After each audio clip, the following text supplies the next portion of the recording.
This is Mike Norton, zombie and pug enthusiast, and you were listening to 11 O'Clock Comics.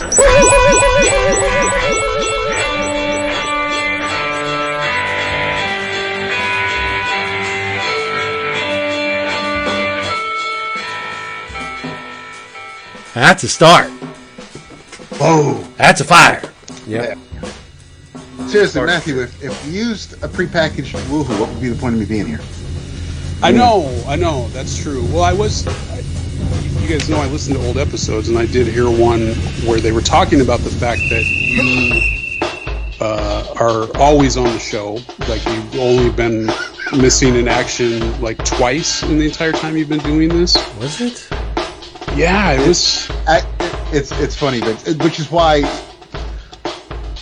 Okay, so we did a Q&A last week, and Jeff asked if I'd ever missed an episode since you weren't here last week, and of course Jason wasn't here the week before, and he's the most absent of the three of us. And basically the answer was Mother Nature would keep me from being on entire episodes when we lived in the old house. And there was one episode where I was driving down south the night we were recording, so I couldn't make that episode. But yeah, for the most part, I'm like Cal Ripken. Even as long as I'm just there for one inning, the streak continues. But there you go. This is going to be one hell of a one inning, because this is 11 O'Clock Comics, episode 852. Damn. Yes. Whew. And I'm Vince B. Welcome back, Vince B. I am David A. Price. And in case you didn't hear going in, or you didn't pick up on the down low, we have two guests. We're surrounded by greatness this week. Both of them big brains. Both of them savants, not of the idiot stripe. They're just plain savants. The first one, Vaz. The first one is the writer, artist, illustrator extraordinaire, Matthew Allison. Cankor. You've heard him here a million times, and we always open the door for him. This other guy, I don't know how he crawled under, but he's here. If you want a comic book archivist, the guy that uncovers those little information nuggets that nobody else seems to be able to dig up, he's your dude, especially concerning who? Steve Ditko. Mm-hmm. Yes, it's Zack Kruse. Hey now. Two of my favorite creators. It's been a long time. It has. My Skype, which is incredibly stupid, but my Skype says for both of you that we have chatted more than a year ago. Mm-hmm. Is that true? Mm-hmm. For Zach, probably. I don't think for Matthew, no. Oh. No, I was, it's been less than a year. I was on that, the book of the month. For Puse. Yeah. Right. See, Skype is dumb. Yeah. I should know Definitely this. more than a year for me, though. Yeah. Wow. It's been a minute. I think it was just to promote or announce that the book was out. No, the last time I was on was just before the Eisners. That's right. Yeah, we had you and Tony. Right. Okay. Yep, I was still living near the gaping maw of hell. The Hellmouth. If you guys like your collected editions and your omniboo and your manga and all other things, sequential art, where do you go to get those books at a price lower than Amazon in most cases? Well, it's right in the name. cheapgraphicnovels.com. That's cheapgraphicnovels.com. They have everything you need far below retail. Here's the deal. If you have never ever placed an order at cheapgraphicnovels.com, do so. And you will receive an email confirmation. They know you placed an order. They're going to fill it and get it to you lickety split. But once you get that email confirmation, you want to reply to it. And here's what you're going to say. You're going to say, I was referred to you by 11 O'Clock Comics. And once you do this, you will receive another email that gives you free shipping credit for your second order. That is when you buy the library, right? See how it works? Just go to cheapgraphicnovels.com. The prices are ridiculously low. I get all my stuff there anymore. Love them. Go. cheapgraphicnovels.com. And that's that. I'm going to be a big old bummer. I'm not drinking anything but water. Same. Because it's time. It's time to drop some LBs. And I can't do it drinking a whole bottle of wine or a bunch of different beers. So moderation, baby. I don't know the meaning of that word. Yeah, we have to work on that. But no, I am too, drinking a big old bottle of water. Wow. Cowards. Matthew, what do you got? I'm drinking Topo Chico Mexican mineral water with a twist of lime. Wow, you are pinky out. That's Where awesome. did you get that? With the lime or just Topo Chico in general? In general. Our grocery stores here have it in Chicago. That's great. Okay. Yeah. So we buy it by the case.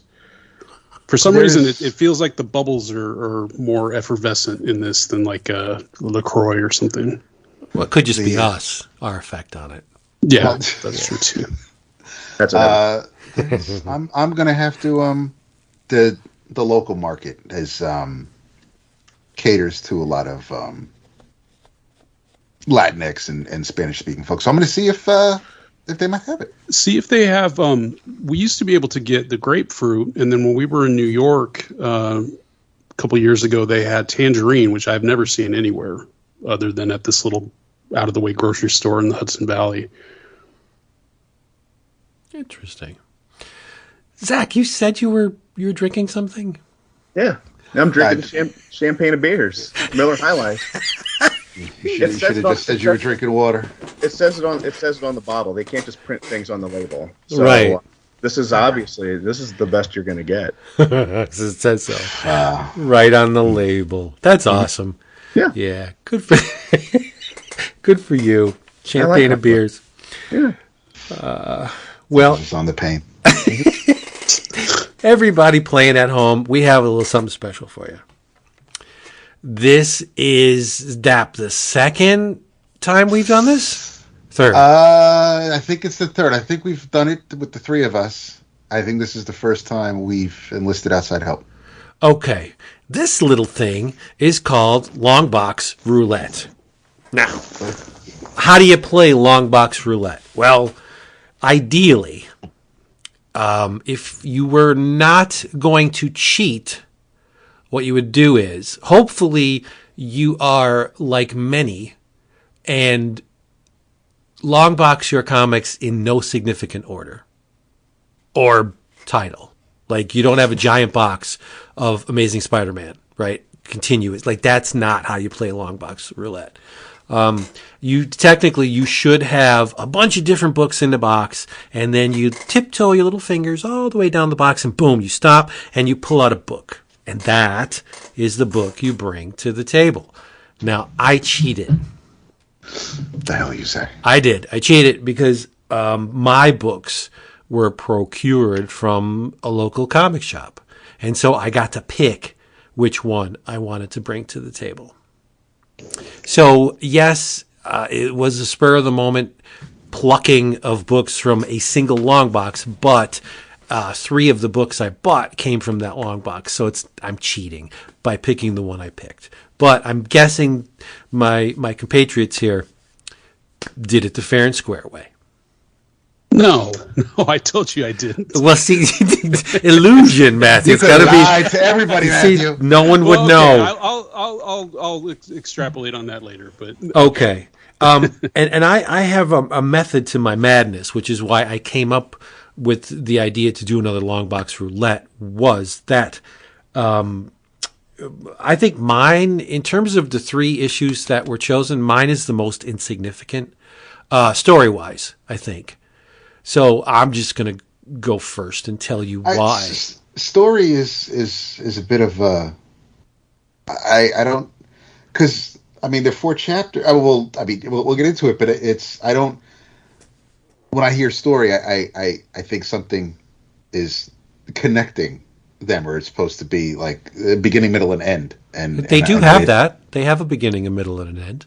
They as far as page count, but it's a. The chapters have beginning, middles, and end. They're just not all that impactful. They're slight, right? Even in terms of the I'm missing the connectivity between the 4 is what I'm saying. There's none.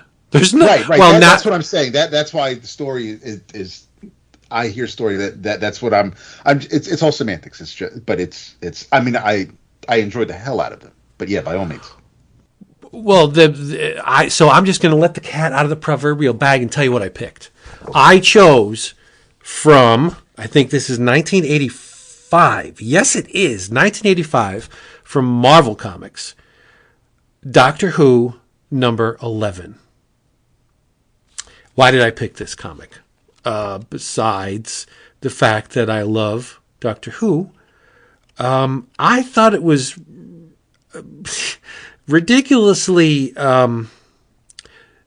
sad that a book featuring not only a beautiful cover, but 2 interior stories by the visionary behind what is widely regarded as the greatest comic book of all time. We're talking about Watchmen. The artist in question is Dave Gibbons. I tried to find this book digitally.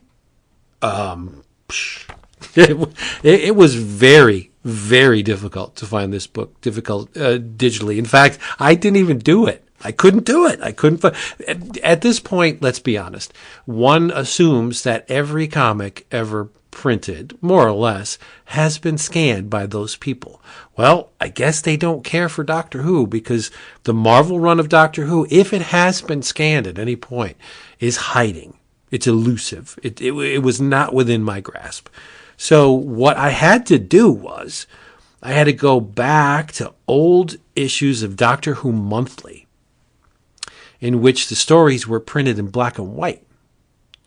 And I had to pull the pages. There are 2 Gibbons Doctor Who chapters in here, and there are 2 chapters of Absalom Dark by David Lloyd on art in the back. I had to pull all 4 chapters from Doctor Who Monthly 13 and 14, and then the Absalom Dark chapters were in different issues of Doctor Who Monthly. Like, it was crazy that the hoops I had to jump through just to get this book for my friends to read. And then I did a little bit of research.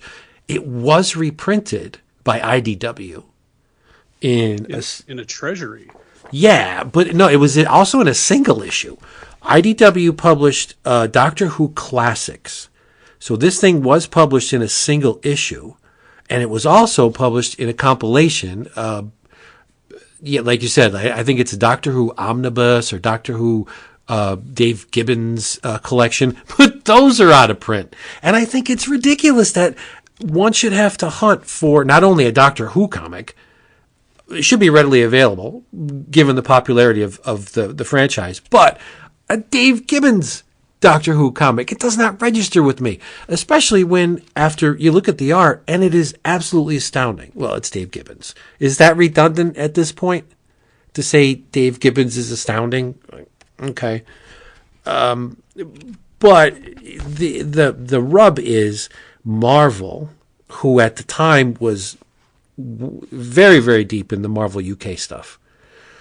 What with the Transformers and G.I. Joe and just pulling stuff over to our shores and reprinting it. And they recolored, or they colored. They didn't recolor. The stuff was originally published in black and white. So Marvel colored it, and they do not give credit to the colorist. Like, what? Because Dap asked me earlier in the week, hey, who colored that? I was like, let me check. And I checked, and there's no credit. in this issue for colorists. Like it's sad because the colors are really nice, but you guys wouldn't know because I didn't provide color work for you to read. But here's the deal: the stories are very silly. It's focusing on the Fourth Doctor, Tom Baker. And in the first story, the TARDIS pops into a world that's been at war for a millennium. They even forgot why they're at war. And something about the gravitational wajamahuji of the TARDIS makes a local or a soldier's ship go off course and blow up. So the soldier's pissed. He's actually a mercenary. He's pissed at the Doctor. So... trouble ensues. And oddly enough, I don't think I've ever seen this in a Doctor Who comic. The Doctor, at one point, realizes that this guy's a maniac and locks him out of the TARDIS. and then the guy is blown to bits and dies at the end. That's the end of the story. Okay, the Doctor's accosted by this dude. Fight ensues. Doctor escapes. The things go kabloom, and the Doctor locks the guy out of the TARDIS, and he dies. That's it. Right?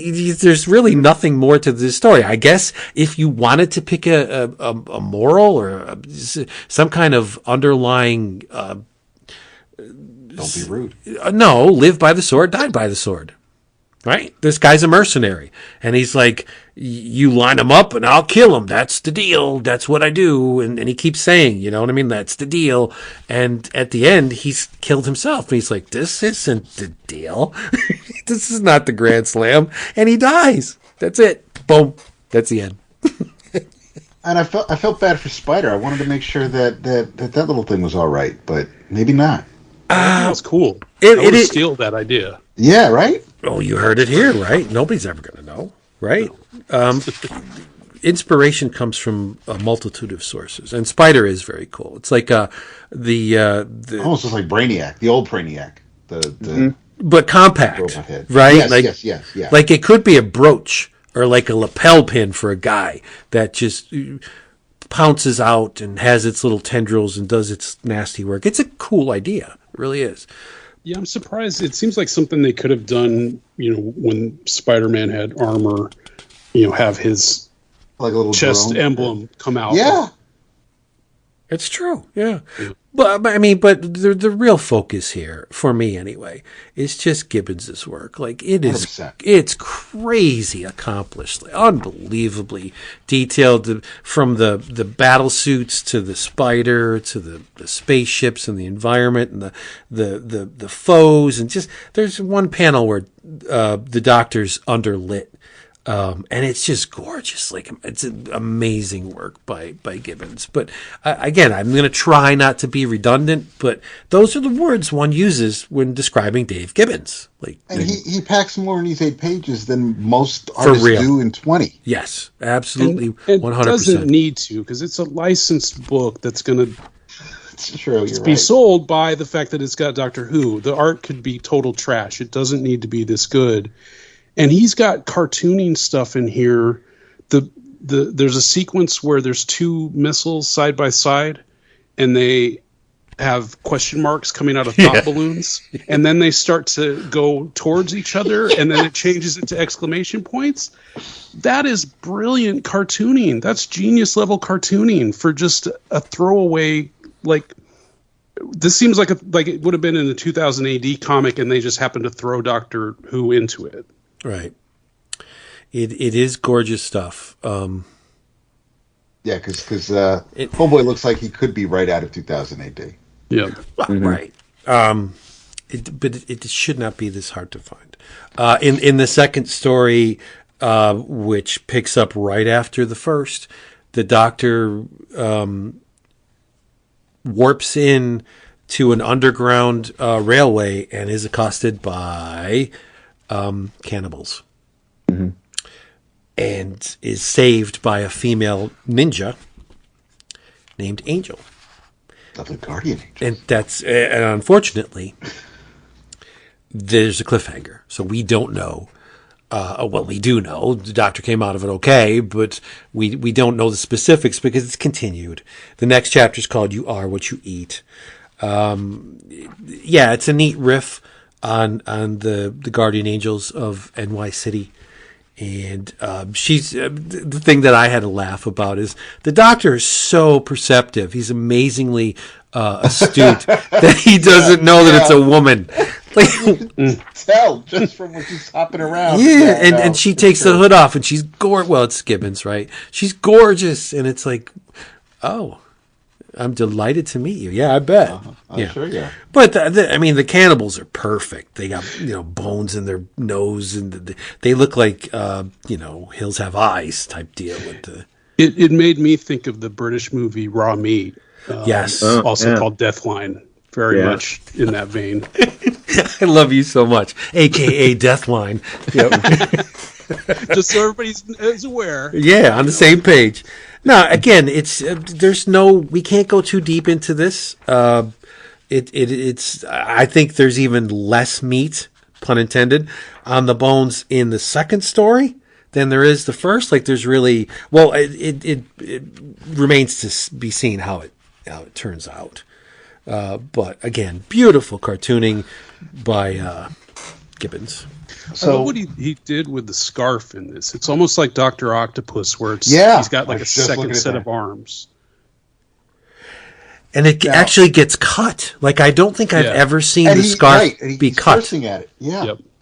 Mm-hmm. These stories do not feel like Doctor Who to me, and I'm not super well versed in Doctor Who, so I don't know like. Well, I don't know. Because of the minuscule budget, traditionally of the show, they would never get into antics like this because it would cost too much to film.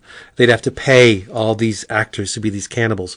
But even if this was ever shot, it would be static and there'd be two cannibals, right? Mm-hmm. But yeah, the Doctor in the comics is much more involved with the storytelling than the Doctor in the traditional TV episodes. Yeah, he did a brilliant job of capturing his likeness. Like he's like Mort Drucker level, almost a caricature, but not quite. Yeah, he's got that not little, but that goiter that Baker has going on. Because Baker wasn't he wasn't super young at this time. But it's perfect. And in the letters pages, you guys don't know because I didn't give you them. Some of the readers complain that the Doctor's ensemble isn't canon in some spots. Like it's not in perfect sync with what they saw in the episodes. And the question mark on the lapels. Yeah. That's kind of cute, but it unimportant. But some people thrive on that stuff, and that's okay, right? Well, it was part of. It was one of the later Doctors would have a question mark on their suit jacket lapel. So I mean, it exists, but yeah, it wasn't necessarily the fourth Doctor's attire, and the. Talking about how elaborate it would have been if they wanted to film an episode featuring something like this. It reminds me of watching random episodes of like Blake 7, and it's supposed to be like some rundown, war-torn planet or area, and they're supposed to be surrounded by a bunch of cannibals, for example, and it's just like three people just wandering around back and forth because they can't afford more than that. The other thing I wanted to ask was because I really didn't get. I've seen a random Baker episode here and there thanks to PBS, but I really didn't get plugged into Doctor Who until the 9th Doctor with Eccleston when the series was revived. Do you know at this time when these stories were presented, was he traveling without a companion at the time? No, Baker pretty much always had a companion. Okay. Yeah. And he had the dog too, right? Yeah, K9. Yeah. So the thing that begs the question is, for me anyway, I'm wondering if they brought Gibbons in to do the cover, like in 1985, because right. Because I mean the stories were already in the can for a couple of years, I'm guessing, at the time of this publications. But I don't know if the cover is a new thing for the Marvel comic, because the proportions of the British comics are different than American comics. So if this was from the British comic, it would have been cropped. The American version is cropped differently because of the width difference of British comics. I don't know. But isn't that cool that in 1985 he's doing Doctor Who covers, and then in 86 does the greatest comic of all time? Okay, it's just so silly. But this is again, for those of you playing at home, this is the whole purpose, I think, of the Longbox Roulette. It may not be the most revolutionary issue in the world, but you can get a lot of enjoyment out of them, especially when you're surrounded by friends like this. Mm-hmm. There's an interview with Terrence Dicks, which would appeal to Doctor Who fans. One of the things, Dap, I'm surprised you didn't bring it up. The first story, the title, Doctor Who in The Deal. The Deal. No, but Doctor Who in. Like what? You would think. Oh my God, yes. Right? You would think it would be Doctor Who, The Deal. But you're right. Doctor Who in. It should be the Doctor in The Deal, but not, you're absolutely right. 100%. I have to look at the original, because I'm holding the Marvel comic in my hand right now. And I don't recall if it must say in, because you see it, right?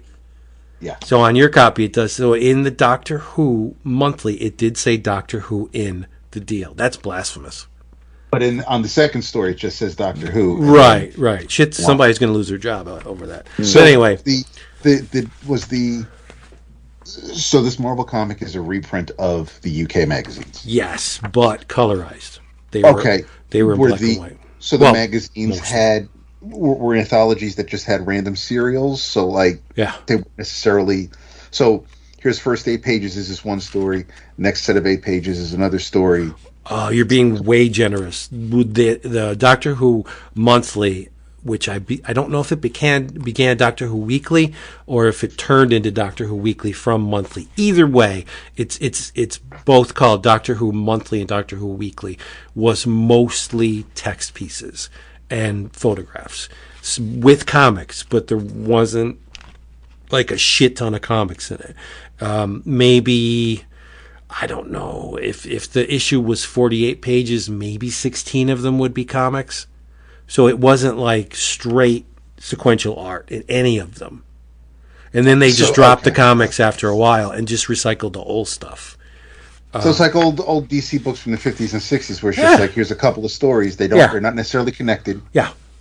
They might be, but in this case, like the second story obviously was was continued into the next issue or subsequent issue. So, but okay, all right. Yeah, and is closely tied to the Who mythology, because when your name's Absalom Dark, Dalek Killer, I think you kind of know what you do, and everyone else does too. It's 2 stories where Absalom is rounding up warm bodies for his crew. The first, Absalom is a character from the show. Or was he created? No, I don't think he was. Well, maybe, I don't know the entire lore of the TV show, but from what I've seen, he was just in the comics. Okay. Yeah. Look, can you imagine the BBC shooting this? Like, where the hell would they get the money for this? At the time, anyway. So, Absalom's rounding up guys for his crew. The first one is Harma, the Ice Warrior. See, direct connection to Doctor Who. And the second is Mercurius.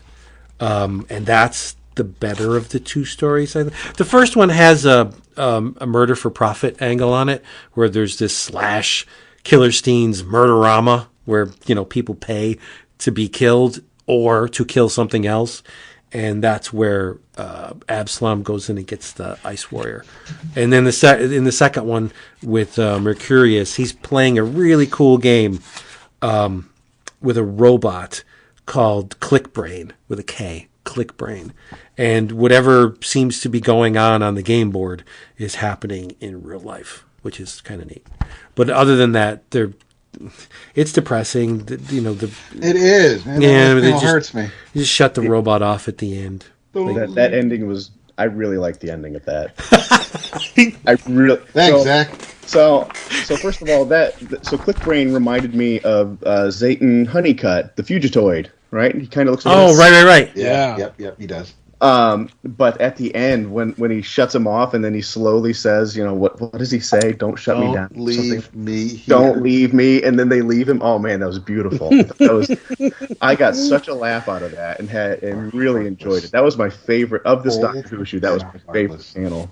Awesome. See, there is joy in their boxes. Yep. But I think the British comics were so sardonic like that. Just that real black sense of humor. Yeah. Especially 2000 AD. Yeah. Got really dark at times and still does. But 2000 AD, especially with the Dread stuff, I mean, that's kind of just poking fun at America. I mean, we deserve it, but that's satire more than anything else. I view that as. Yeah, and you ask 1,000 comic book readers, maybe 2 of them know or realize that the Dread stuff takes place in the United States. Mm-hmm. Isn't that sad? It's crazy, right? Mission all the failed. Blocks don't give it away, right? They're all named after ridiculous American celebrities and politicians. Yeah, Nixon block. But okay, back to. My story gets even weirder because one of the other books I pulled was a reprint of Quality Comics reprint of 2000 AD Presents, and within it there is Dave Gibbons art, and it's like it was Dave Gibbons' day. And I'm gonna end my segment here by saying it should not be this difficult to find quality reprints of art by the visual stylist of the greatest comic book of all time. Like, it just shouldn't be. There should be a Dave Gibbons library somewhere where you can buy volumes and stock your shelves with some of the art by one of the all-time greatest. Silly that this is so elusive to find. That's it. That's all I have. Didn't Dark Horse recently do a Gibbons retrospective kind of book? I hope they did, because the man certainly deserves. Oh yes, but it's text and comics. Right. Yes, they did. Yeah, you're exactly right. Yep. I love the man's work. It's so good. Yeah, and Matthew, what did you say when I said, "Hey, you want to join us for this episode?" What was your response? Well, the whole past week and a half, I've been working on this massive Watchmen commission. So I have been looking at Watchmen, the Artifact edition, and my old Warner Brothers hardcover that's falling apart, every day for the past week and a half, and despairing because he's so masterful. And here I am trying to recreate his characters, and I'm like, I hope the person I'm doing this for appreciates it, because I'm learning a lot from it, just going through those pages again and again, day after day. But it is proving, I think, to your point about why there isn't more reverence for him, it's almost as if Watchmen itself as an entity has overshadowed his contribution to it, which is a huge shame. And the people who know. I mean, I think that the story and what Alan Moore did is so impactful and important that Gibbons is almost a side note, and he really shouldn't be. And I say that, and probably most people are like, no, that's not true. I appreciate him, but I think that maybe is that the work itself has just blown up to such an extent that he's not really given his due. Right. I think anyone that would listen to this would realize that Gibbons was a crucial part of that magic, but there's a lot more eyes on Watchmen than anyone who would check in here. So, right. I kind of agree with what you're saying. That I think the visuals are almost, I don't even want to say it, secondary to that story. But you don't have the story without the visuals, so it's Ouroboros time. Well, yeah, and what I'm learning, I mean, there are so many Easter eggs, and I know Alan Moore planted a lot of those. But when you look at this older Gibbons work and you realize, like, there's stuff in these Doctor Who stories that he's putting in there. Right. Parkhouse, that wrote it, probably did not put that stuff in the script. This is Gibbons saying, I'm going to do something interesting with these missiles, or, the scarf. Like, so I think that, it's understated if people, just throw out his name like, oh, yeah, Warren Gibbons. It's like, Gibbons did a lot of heavy lifting on that. Sure, exactly. Yep. All right. Who wants to go next? I would love to hear from our guest. Nice. Which one? That would be you. Well, it's got to be you, because I got this note really late, and I didn't take shit. So it's gotta be you, brother. All right. Right. So for those listening, I pulled Zack in later in the day, so he didn't get a chance to pick. But he's a good boy. He read them. He read them all. Yeah. Yeah. Well, I want to say something here, because I'm going back and looking at your email, Vince. You said we were doing the single shuffle. Did I? It should be Longbox Roulette. Let's say single shuffle. So now that you're talking about the Longbox Roulette, I cheated, but not as badly as it sounds. So I pulled from a box that I knew had all Daredevil comics in it. And my hope was that I was going to get one of the Ann Nocenti, John Romita Jr. issues, because nice. I have a good chunk of those, but they're all sporadic. Like, I don't have a full run. So therefore, I've never sat down and read all of that stuff. So I thought, well, if I maybe pick up an issue, that'll get me started on those. But what I ended up picking was Daredevil 225, and had any of you guys read this before? Yes. Yeah. Okay. Yeah, I did, but to be totally honest, I didn't remember any of it. Okay. It's probably, the first time I've read it in decades, but I read it when it came out. Okay, so same here. Now, what's interesting to me about this is that this is cover dated December 1985, so we're only 2 issues away from Born Again. And I read through this and tried to find little things that foreshadowed that story. So this is written by Denny O'Neil, art by David Mazzucchelli, no inker on this, so he's inking himself. And then let's see. So the following issue was co-written by Frank Miller and Denny O'Neil. So I'm guessing that Miller was talking to O'Neil and the editor Ralph Macchio about what he was planning to do with Born Again, because you're starting to see the seeds of that in this story, and it's alternately very bleak and downbeat, and also super ridiculous. It starts out with the Vulture living in a pigeon coop. You have this old man who's probably in his 70s, although his body looks like Jack LaLanne, like he's in super good shape.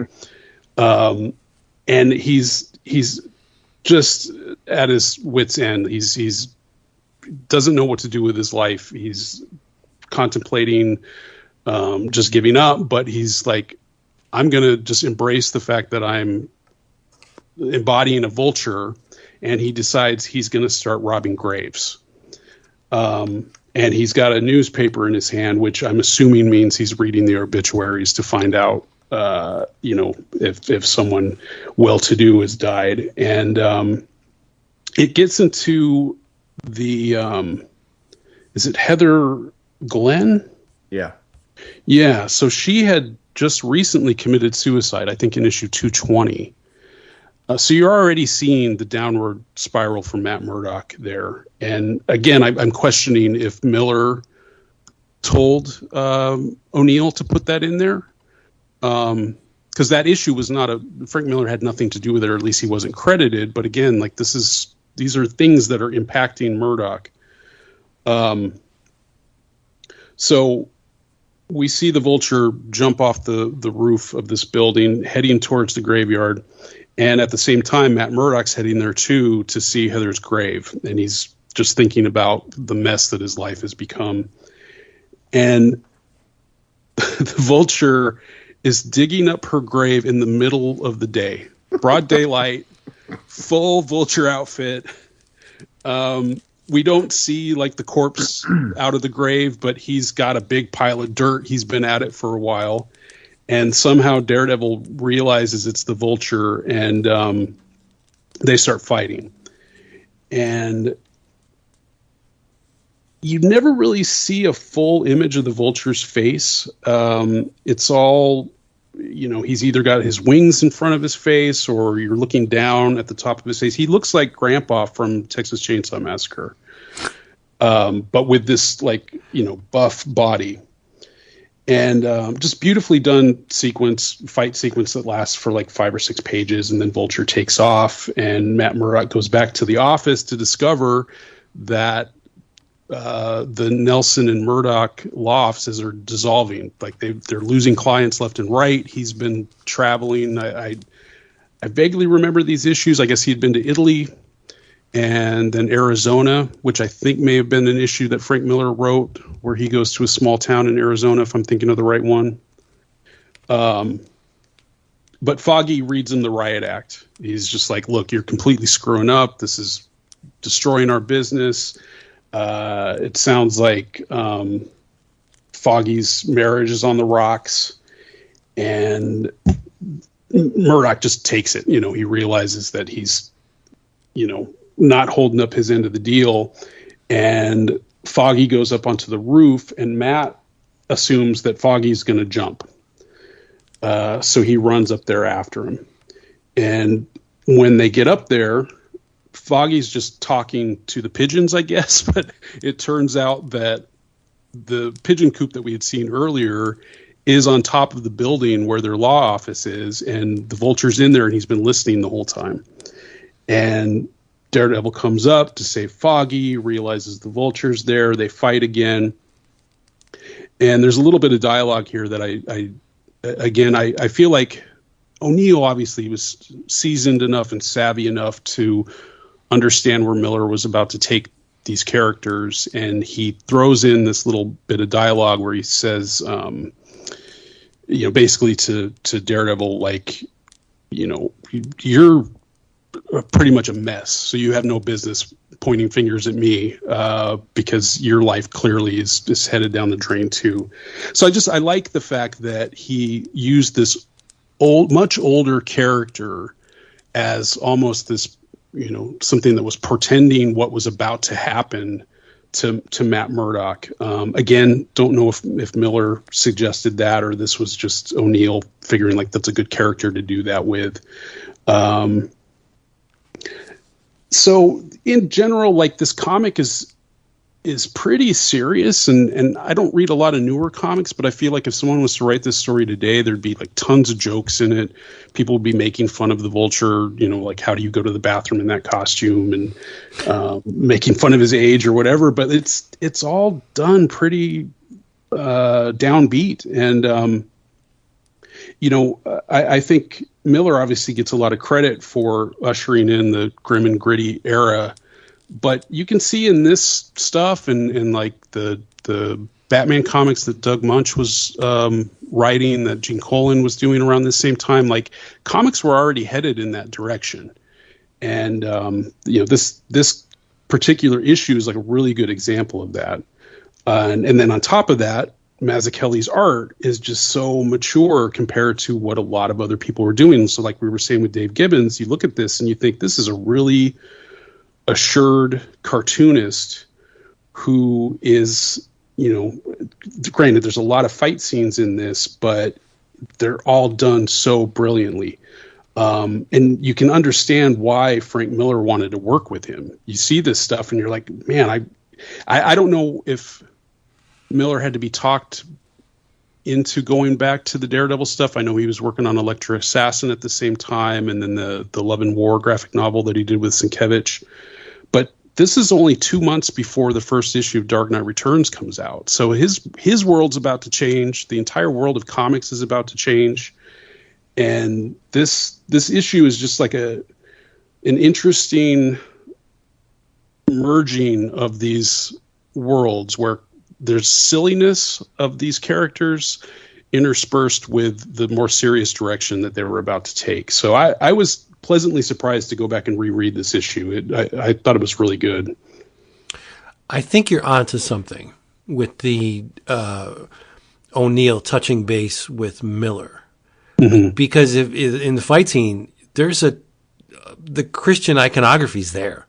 Like when he's trying to stop the vulture from going away, he straddles the cross, a giant stone crucifix. Oh yeah, and then it's dragged, and smashes. So I mean, maybe Frank said, "Hey, throw a couple of crosses in there because that's where I'm going." I don't know, but it's just, could it be a coincidence? I don't think so.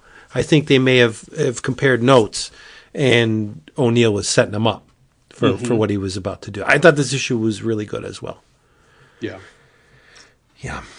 Zach, I love this one. I think this is a great issue, and I tend to agree with you about the Christian iconography, but also that headstone that they rip out of the ground so unceremoniously there also looks a lot like the one from that very famous cover where Matt is weeping over Elektra's grave. So I mean, it's entirely possible that's coincidental. I mean, it's a rather standard sort of generic, Christian looking grave there. But on the other hand, it is a shape that has a history with the character.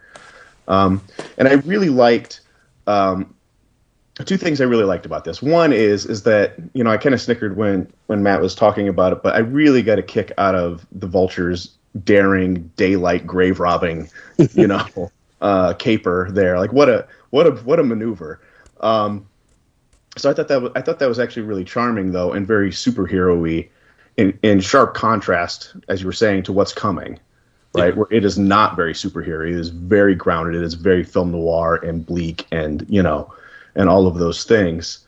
And I kind of like that still superhero-y, panache that it has. But the other thing I really liked about this too, and you kind of talked about it a little bit, was that scene on the roof where the Vulture is back in his pigeon coop, listening in, and it's. I think the thing that I like about it is because the Vulture's saying all of these things that are pretty direct, right? Sure. Like Matt, like you clearly have a problem. Like whatever's going on at Nelson and Murdoch, like you have a problem. And then Daredevil says something like I can't follow you. You have a diseased mind. Whatever could it be that you were speaking of, strange man?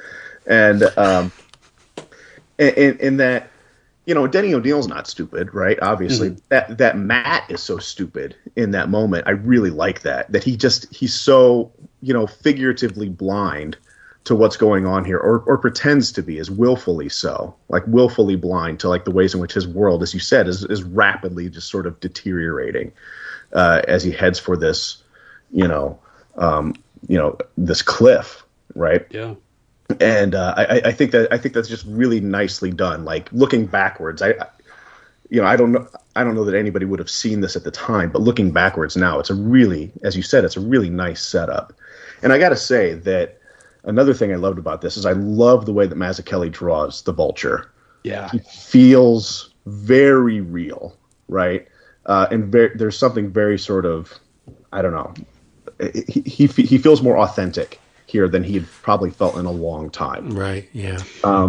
He's very bird-like in the way he crouches. Obviously he was drawn like that from the get-go, but this is more of like a person who's almost for a while like hiding the shame of what he is, but then also like fuck it, I'm just gonna do this. Like I'm gonna be a vulture. I'm gonna pick the bones of the dead. Like I'm going to go full bore into it. And I think that's one of the things about this is And where Miller took it was these stories had been going on and on and on. You see these characters go through the same level of conflict time after time, dealing with the same people. And what Miller was doing, and Denny O'Neil does in this too, of showing like there's a breaking point. You can't do this on a daily basis and not have your life just completely fall apart. And you know, Miller understood that on the level of like, well, I'm going to make an entire story about this happening to one of these characters. And not that that was necessarily new. It's Stan Lee started doing that from the get-go of like, well, I'm going to show like the real impact that this would have on your life to be this kind of superhero. You're not just hanging out at the Hall of Justice. You're having to have a job and all that stuff. But he took it to a much higher level. Yeah, well, except for the Stan part. That was definitely not Stan and Spider-Man. Sure. But that was 100% Ditko. Stan wanted Spider-Man to fight aliens. Steve said no, he has to have a real life. Yeah. But anyway, yeah, I agree though about the other part where, you know, it is about, and I guess to tie this back to Gibbons and talking about Watchmen, right? Like, because, you know, this work, as you said, you know, that's coming up is monumental and sort of groundbreaking and really, for a long time, the only really genuinely evergreen title that Marvel had, right? Mm-hmm. Similar with Watchmen. And in both of those stories, it takes a much harder, more literary and authentic and sort of mimetic view of what it would be like to have a world with these cartoon characters in them. And I love that. I think it's fascinating. It's fascinating as an experiment.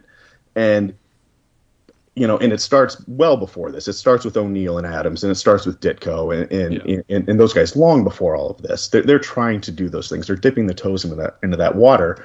But at a certain point, though, like, this is like what happens after this, and what happens with Watchmen is like the peak of that. Like, you can't go back to that again. Right, oh, like sure, you cannot pretend like once they did that, then it was over. The jig is up. Like, and then trying to sort of mimic that or sort of follow through on that or give them more real lives after that, it's just, to me, in a lot of ways, mostly a failure because it can't happen. It has to be over the top and bombastic and cartoony, and it has to be that sort of you have to return to that sort of lightness that we were talking about at the beginning of the show, because otherwise it just doesn't make any sense anymore. You can't put that back in the box. Yeah. No, you realize how absurd. Once you realize and acknowledge how absurd everything is, like, that's got to be a one and done. Right? Well, and I don't remember which of the two writers said it. It was either Alan Moore or Frank Miller. That they were talking about the 1-2 punch of Watchmen and Dark Knight Returns, and I'm going to completely botch this quote, but it was essentially one of those two books was basically the death of the superhero comic, and then the following was the funeral parade. Right. Whichever one was which, I don't remember. But that they were putting an exclamation point on all this stuff and saying, this is about as far as you can take these ideas. And then it does just become like, okay, we're going to just repeat these same cliches, or do, like I was saying, where it's like, well, we'll just make fun of it all because it is all so stupid. But one of the things that I like about this story a lot is that O'Neill emphasizes the Vulture's experience and his age, because he keeps calling Daredevil boy. Yep. You have no idea what's coming, boy. Like, your life is a mess. Yep. And I can see it because I've been there. I've lived it. I've gone through it. Wait, buddy, it's coming to get you. And I love that about the Vulture, because not one of my favorite Spider-Man villains. I mean, yeah, visually he's kind of cool, but as a threat, never really was one. But I think he, like the Kingpin, I think the Vulture may work a little bit better in Daredevil than in Spider-Man. Well, and it's interesting too, because there is this flashback of Matt working with Stick, and Stick doesn't call him boy, but he calls him kid. So there is a mirroring there of the Vulture's choice of words, and Stick is this elderly person showing him the ropes, and he does very much get into, like, it's not just about fighting, you got to get your other shit together too. Yep. So a big old red flag as to what's coming down the line. Yeah. It's a very good issue. Dap, what did you think about this here? I loved revisiting it. I'm always going to grin like a damn idiot if I see Mazzucchelli's name anywhere on a project. So, going back and reading this was a lot of fun. Yeah, the story was it's Daredevil borrowing another one of Spidey's villains, but it still it did what it was supposed to do. And the issue after this, he fights Gladiator, and there, I think there's a little bit more leaning towards Born Again. The only thing that gives me pause as to whether or not O'Neill and Miller were having any sort of heavy conversations was the last page, because when and we see the bird a couple pages earlier, just chilling on a wire. It's if they're going to introduce this character or set something up where he's going to have to face Daredevil, knowing that Born Again is coming up, this particular plot line isn't going to be resolved for over half a year.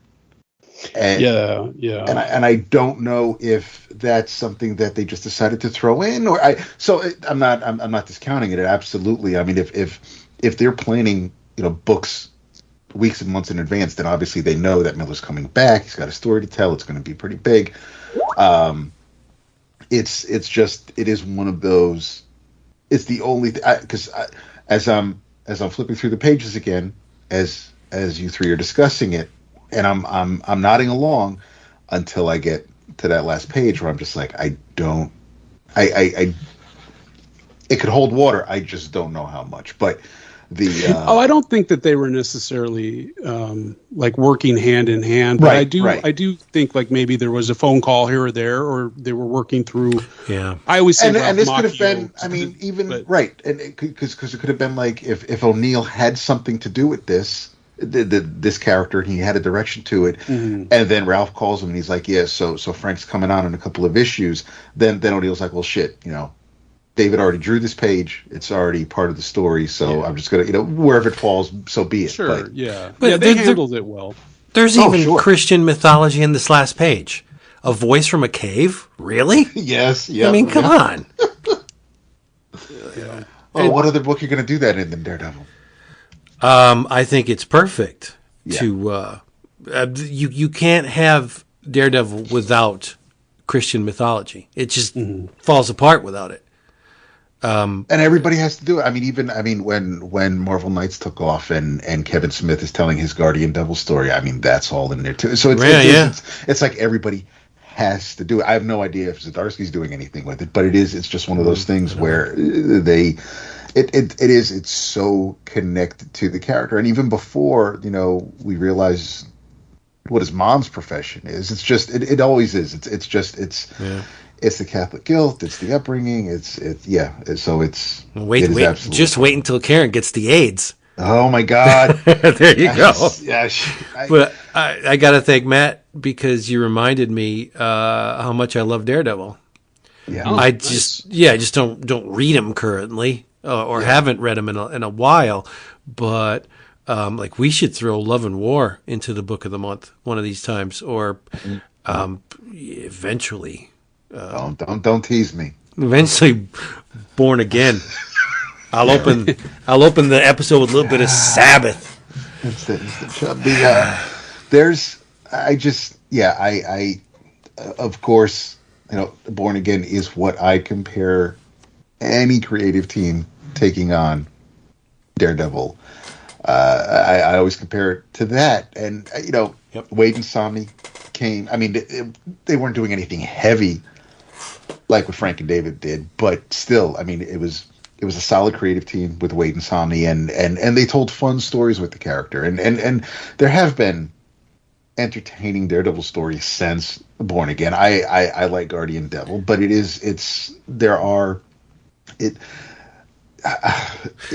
Daredevil is a character where the titles definitely had some rough patches. Right, but aesthetically, in terms of the art of crafting a living visual document, you're done after Born Again. You're finished. There's no more. It is an IP and it's owned by something, so the stories must continue. And some of them are fun, right? And some of them, they get you over the hump. But Daredevil ended when Miller left the character. Yeah. Seeing Frank and Karen walking down the street hand in hand down that block. Yeah, you're done. That's it. That's it. Yep. Well, yeah, I think it goes back to that idea that Miller probably had, where he wasn't looking into the future and saying, okay, people are still going to be telling Daredevil stories 30 years from now, 40 years from now. There's going to be a TV show. Like, he really thought, like, okay, this would be a great way to just cap this. And of course, the rumor has it that was people supposed that to be own the property aren't going to allow that to happen. Right. But in his, because I think the one thing that, going back and looking at Watchmen this past week and a half and trying to understand, like, well, why was this so impactful, is that it really was crafted like a novel. It was crafted in the way that, John Irving or Stephen King would craft a novel. And Miller started to do that as well. The crazy thing about Born Again was that it was told in the actual series, and I bought them at the grocery store as they were coming out. And I was going to ask, did those have the code on them? Yes. Okay, that's crazy to me that there's. It was the 80s, but I wonder if that book would have had more impact if it was just released as a standalone graphic novel and not part of the ongoing. Right. I think it may have confused people. Yeah. Because, at that time, that wasn't... yes, it happened, but it wasn't commonplace, right? Mm-hmm. And sure. Especially, like, for the Marvel graphic novel line, most of those were looked at as, like, inconsequential. Like, She-Hulk, Doctor Doom, what is this? For every great one, like the Daredevil Love and War or X-Men, God Love, Man Kills, there was a stack of them that were just whatever. They were just to get you to buy it, right? Yeah. So I don't know. I kind of like the fact that it was a stealth missile, right? Within the issues, the regular issues. There's for me anyway. I check out Daredevil from time to time, but I have zero hope that it will ever, because that's the period. Miller's Born Again, I think, is the period at the end of the sentence. Mm-hmm. Did Love and War come out after, or was it before? It was before. That came out. So Dark Knight Returns was coming out, Love and War was released, and then Electro Assassin started up at the same time. I think Born Again was in the ongoing. Okay. Yeah.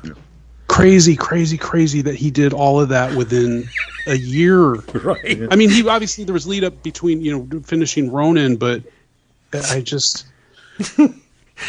I jokingly said I was putting images online from the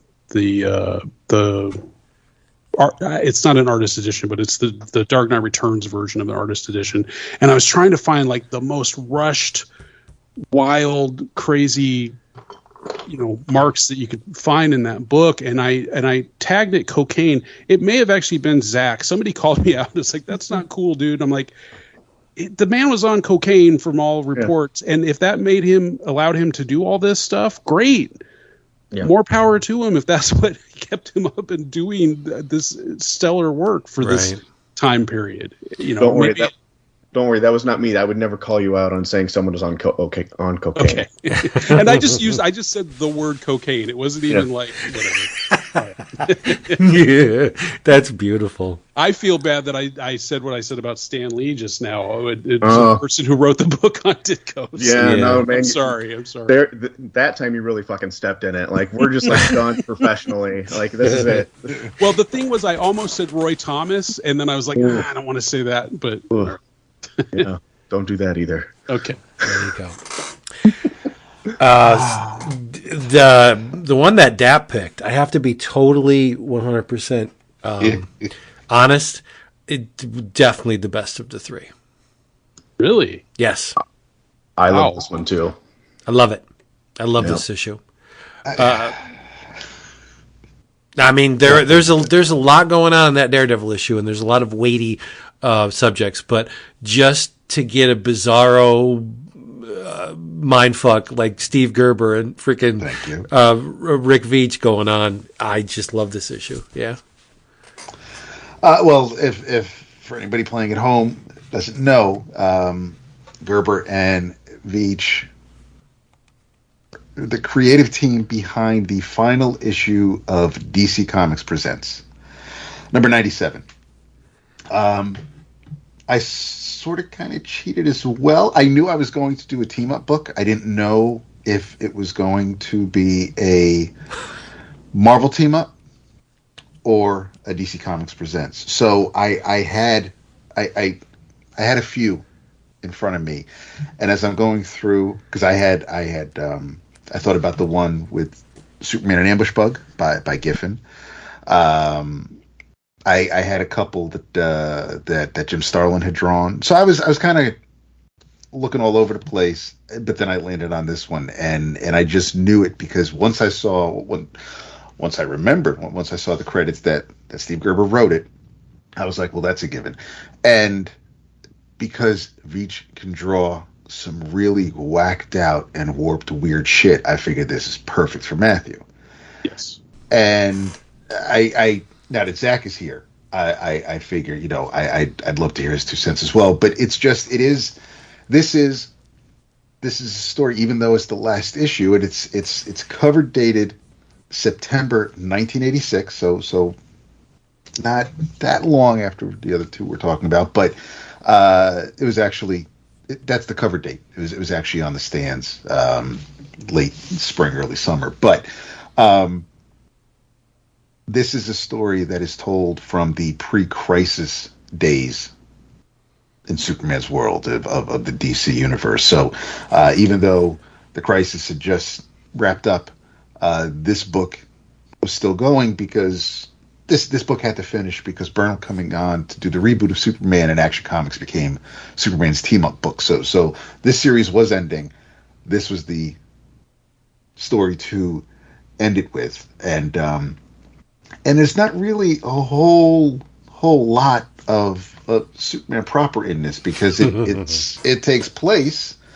Well, the story starts off on Krypton, where Jor-El is stressing the world is ending, and he decides to go and fuck around with the Phantom Zone, and no good can come of that. He gets his wife involved, and there's. Then we segue over to an executioner. Wait. It's strongly implied that he saw the Phantom Zone as a dimensional gateway to another Krypton. Yes, to save Krypton. That's fucked up, dude. That is really fucked up. That he's like, oh well, I'll just make this friggin' we'll all be ghosts transmitter, and then we can go here and live. Like, what? Okay. Go ahead. Sorry. But I mean, but it just gets crazier from there because we're introduced to Krypton's executioner, who uses, of course, once your criminals are decided to whatever their sentence is going to be, and it's decided that they're going to go to the Phantom Zone, you have one person who, instead of hacking their head off or standing by the guillotine, he flicks on the Phantom Zone projector, and bye bad guy. Except for one individual that Jor-El decided to pull rank and whip his dick out, and he decided that I'm going to take care of this guy instead. And we're introduced to a couple of other some ne'er-do-wells who wreaked havoc on Krypton. And of course, just the one dude who wasn't all that bad. He just decided to make a serum from the horn of an animal, inject himself with it, and it didn't necessarily cure anything. It just it gave him a horn, changed his skin to a gray color, and of course there was a smell. So He just screwed himself more than anything else. But yes, he is also sent away to the Phantom Zone. But the Phantom Zone's already sort of kind of inhabited by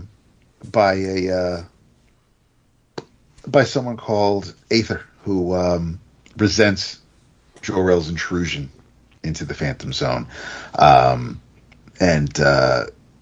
it's beyond nuts. And we bring in Mxyzptlk and Bizarros, and there's one line where Mixie is just like, he's like, listen, man, nothing's going to top the look on your face of all those green corpses falling down around you. And I'm like, dude, this is so, I mean, I know whatever happened to the man of tomorrow, the Alan Moore story.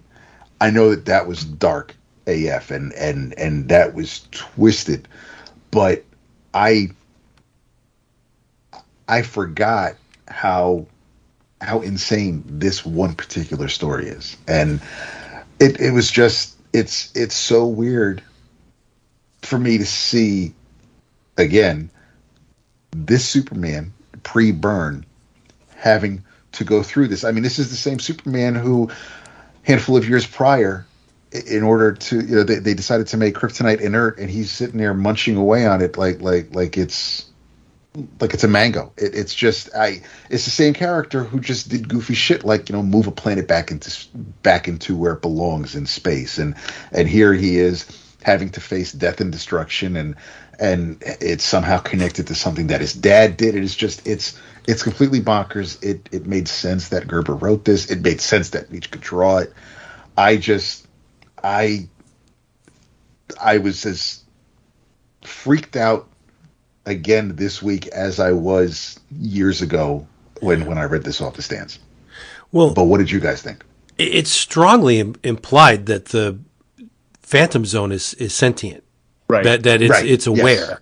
Yes. Yep. And Aether is the Phantom Zone, right? And all these ne'er-do-wells that are dropped in there, and all their negative emotions of hate and death and brutality and murder, all of the stuff, the Phantom Zone is like, what the fuck is this? I got to protect myself from this. And it looks at all this stuff, and it creates a crystal heart infused with all these negative emotions. And it tries, the heart is the thing that it uses to keep all of itself safe from all of these negative emotions. And fucking Mxyzptlk of all characters at the end commandeers the heart and in a sense wins the day. Like, it does not make a damn bit of sense, but it's beautiful. Yeah. I mean, there's a logic to this story. It's a Gerber logic, right? But there's no fanfare at the end. It's just that Mxyzptlk becomes the heart of the Phantom Zone in a sense, and is now Aether, and then pops away for the reason that Dap says, like, all them dead dudes falling out of the sky. There's no way I'm going to top that. So you know what? You knocked off Lincoln's head. I'm done. So I'm just going to leave you alone.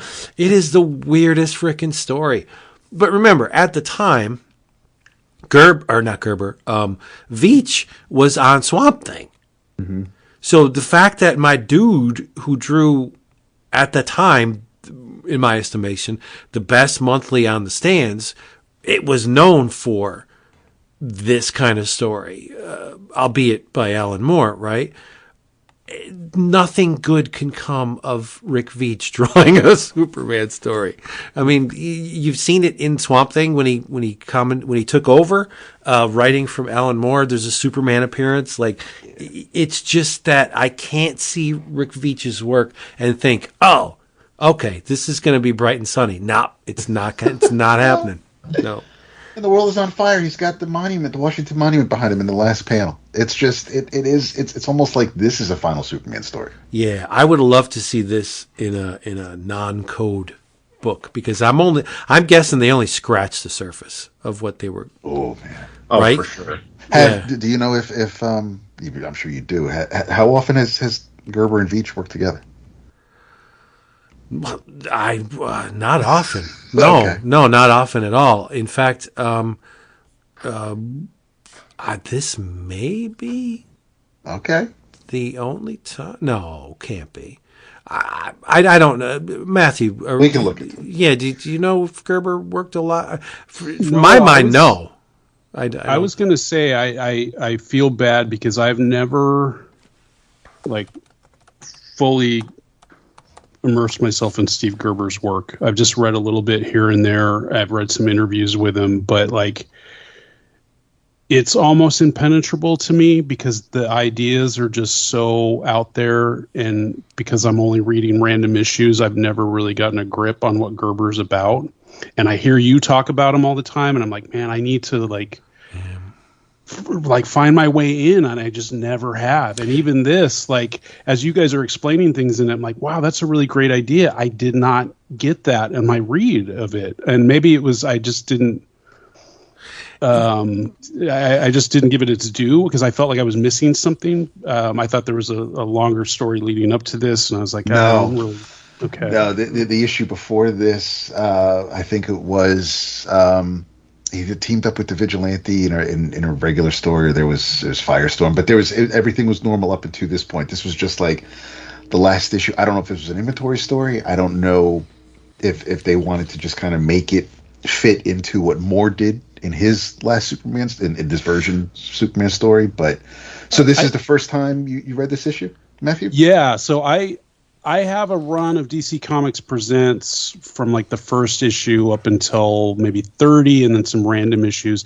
I think what confused me was that the cover says the final chapter of the Phantom Zone Criminals. So that just made me assume that this was. There were more chapters. Yeah. Exactly. That would indicate that. Yeah. Yeah, I think it's a big FU. I really do. I thought this choice was a big FU to Jason because I didn't realize Jason wasn't going to be on the show. I'm like, oh, he's going to force Jason to read. Oh, I can only imagine what Jason would. Loved it. And the thing that got me giggling was it's an untold tale of the pre-crisis universe. Yeah. Okay. No, I really, really, really love this issue. It's just. Was it the first time you read it, Vince? No, I read it back in the day, but to tell you the truth, I didn't pick up on half of the stuff.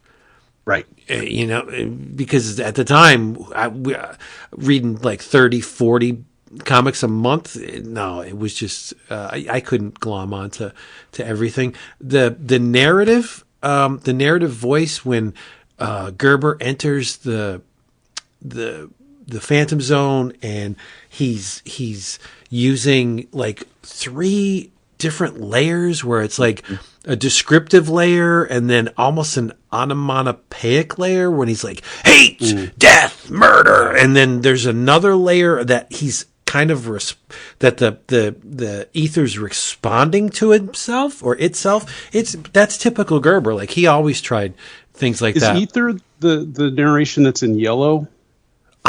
Yes, I thought that's what I got. Where he just keeps saying the self is the self is yes, the self. Yeah. What about you, Zach?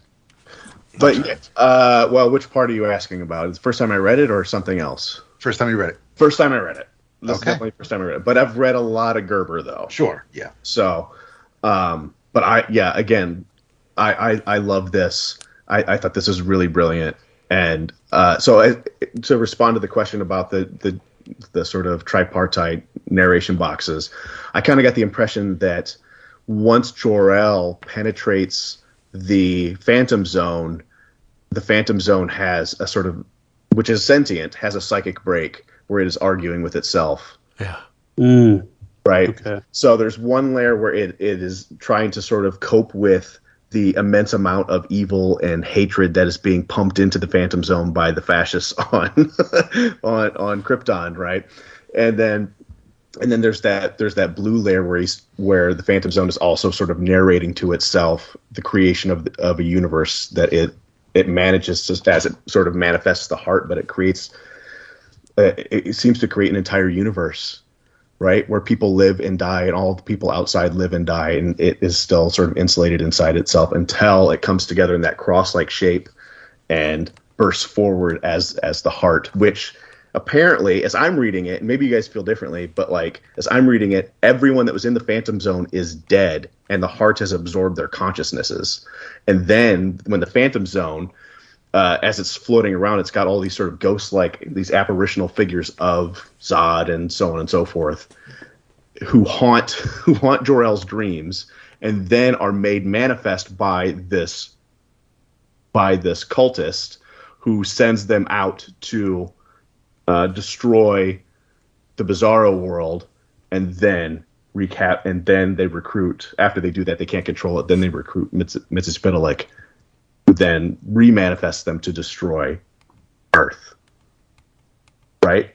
It's really weird. It definitely is. And maybe I'm stretching on this stuff, but I really don't think I am. But maybe I am. But it feels like all of those people are dead, and then the negative zone remanifests them as though like they are products of the mind, like they are something like in the mind that is now made real. Well, see, that's a difficult call because once you enter the negative zone, you're incorporeal, right?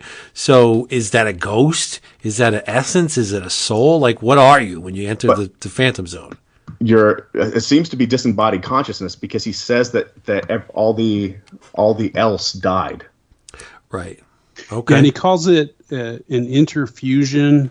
A billion souls merge to form a single will and a single self, and that's where you see the heart traveling through the galaxy. It's like the evil version of Carl Sagan, right? Carl Sagan in Cosmos says we are a way for the cosmos to know itself. Well, it seems that this is a way for the negative zone to know itself. Yeah. I love the what's her name?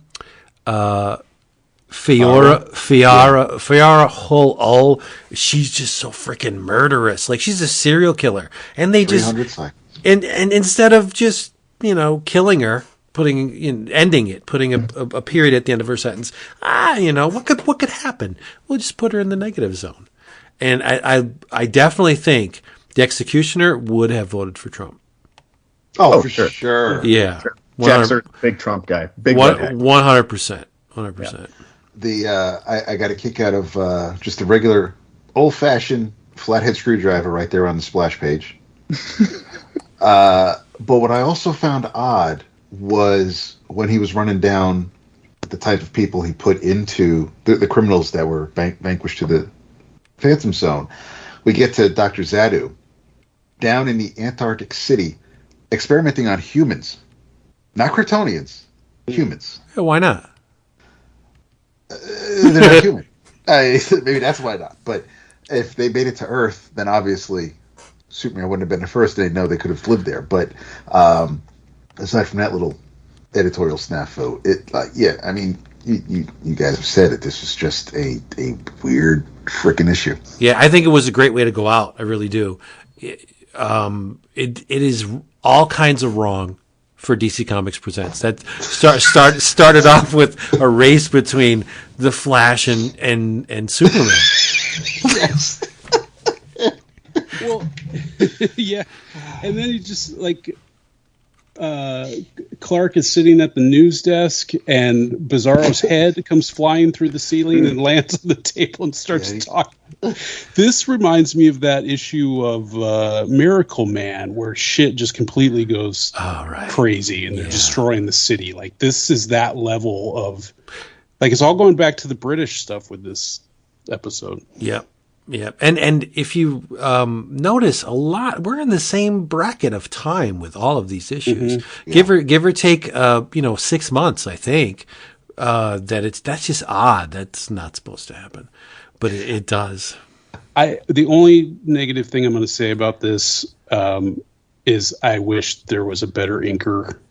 I don't think Bob Hall Smith does not. Yeah, it's already rough when you've got Veitch. He's a great storyteller. When he inks himself, he's great, but I don't feel like Bob Hall did his best work on this. Right. Bob Smith. Yes. I agree. Yeah. I agree. But, I mean, to answer your question, if you want to take a deep dive into Veitch, there's only one book to read. That's Howard the Duck, because Howard the Duck is not Veitch or Gerber? Gerber. Gerber. Yeah, I screwed up. Howard is Steve Gerber. Yeah. So, and it's not that long of a run. I have random issues and I have random Man Thing issues, and they're great, but it's just like, man, I need to just start from the beginning, take it all in. Yeah. I always say the greatness of Gerber is that he is one of the only ones, in my estimation, that could write a series about like the title character is not the focus of the series. Mm-hmm. The Man Thing, it's not about the Man Thing. And Howard, yes, more or less it's about Howard, but like Omega, the Unknown, not so much about Omega. Like he always diverted attention to other areas. He was a brilliant writer. I don't know when he died. I was trying to think of when exactly he died. I'll tell you right now. 2000 plus, right? 2008 he died. Wow. Right. But another person that at the time, like with Frank Miller when he took over Daredevil, where these guys were, they're part of the bullpen. They're working like every other writer and artist that were making comics at this time. But there was this understanding of like, we can do anything with this. You don't have to just do these rote traditional stories. You can go anywhere with this stuff. That's the one thing I do recognize in Gerber. Anytime I do read his stuff, it's like he understood this is limitless. This art form. Right. His Defenders is insane. Okay. Just pulling mythology from Blue Oyster Cult. What? Okay, that's cool. It's just that's what I love the most about Gerber was he was the one nail that stuck out the most to me back then. Like, this guy's stories are not the same as all the other dudes' stories. Yep. And what I've read, he was like super flaky, but everybody loved him. Everybody thought he was a great person to be around. But what would be his definitive, other than Howard the Duck, like a more easily digestible, like maybe just a one-off story? Did he do any limited series that I could get He easily? did Nevada is only 6 issues. It's about a dancer and her ostrich. Okay. Yeah. Omega the Unknown's pretty short, too. Yeah. Okay. I think that's read about the Farrell Dalrymple version of that at one point, but I never read the Gerber stuff. He's got some Image stuff. Like he did Cybernary and Deathblow. Well, there's not so much Deathblow, but the Cybernary backup stories in there. I think he even wrote a couple issues of Pit. Okay. But how about Hard Time? Destroyer Duck? Yeah, that's all. I wouldn't recommend that right out the gate. Yeah. Hard Time is 12 issues. It's a young man in prison. Okay. It's cool. All right, this was fun. Longbox Roulette. I love when we do this. Hopefully, we'll do it very soon. Right? It doesn't cost a whole lot of money. It doesn't cost anything if you have long boxes. You just go. Mine cost me 65 cents back in the day. Well, mine cost me $1. Yeah. Yep. Cool I didn't beans. pay for shit. You didn't. You're the smart one. Yes.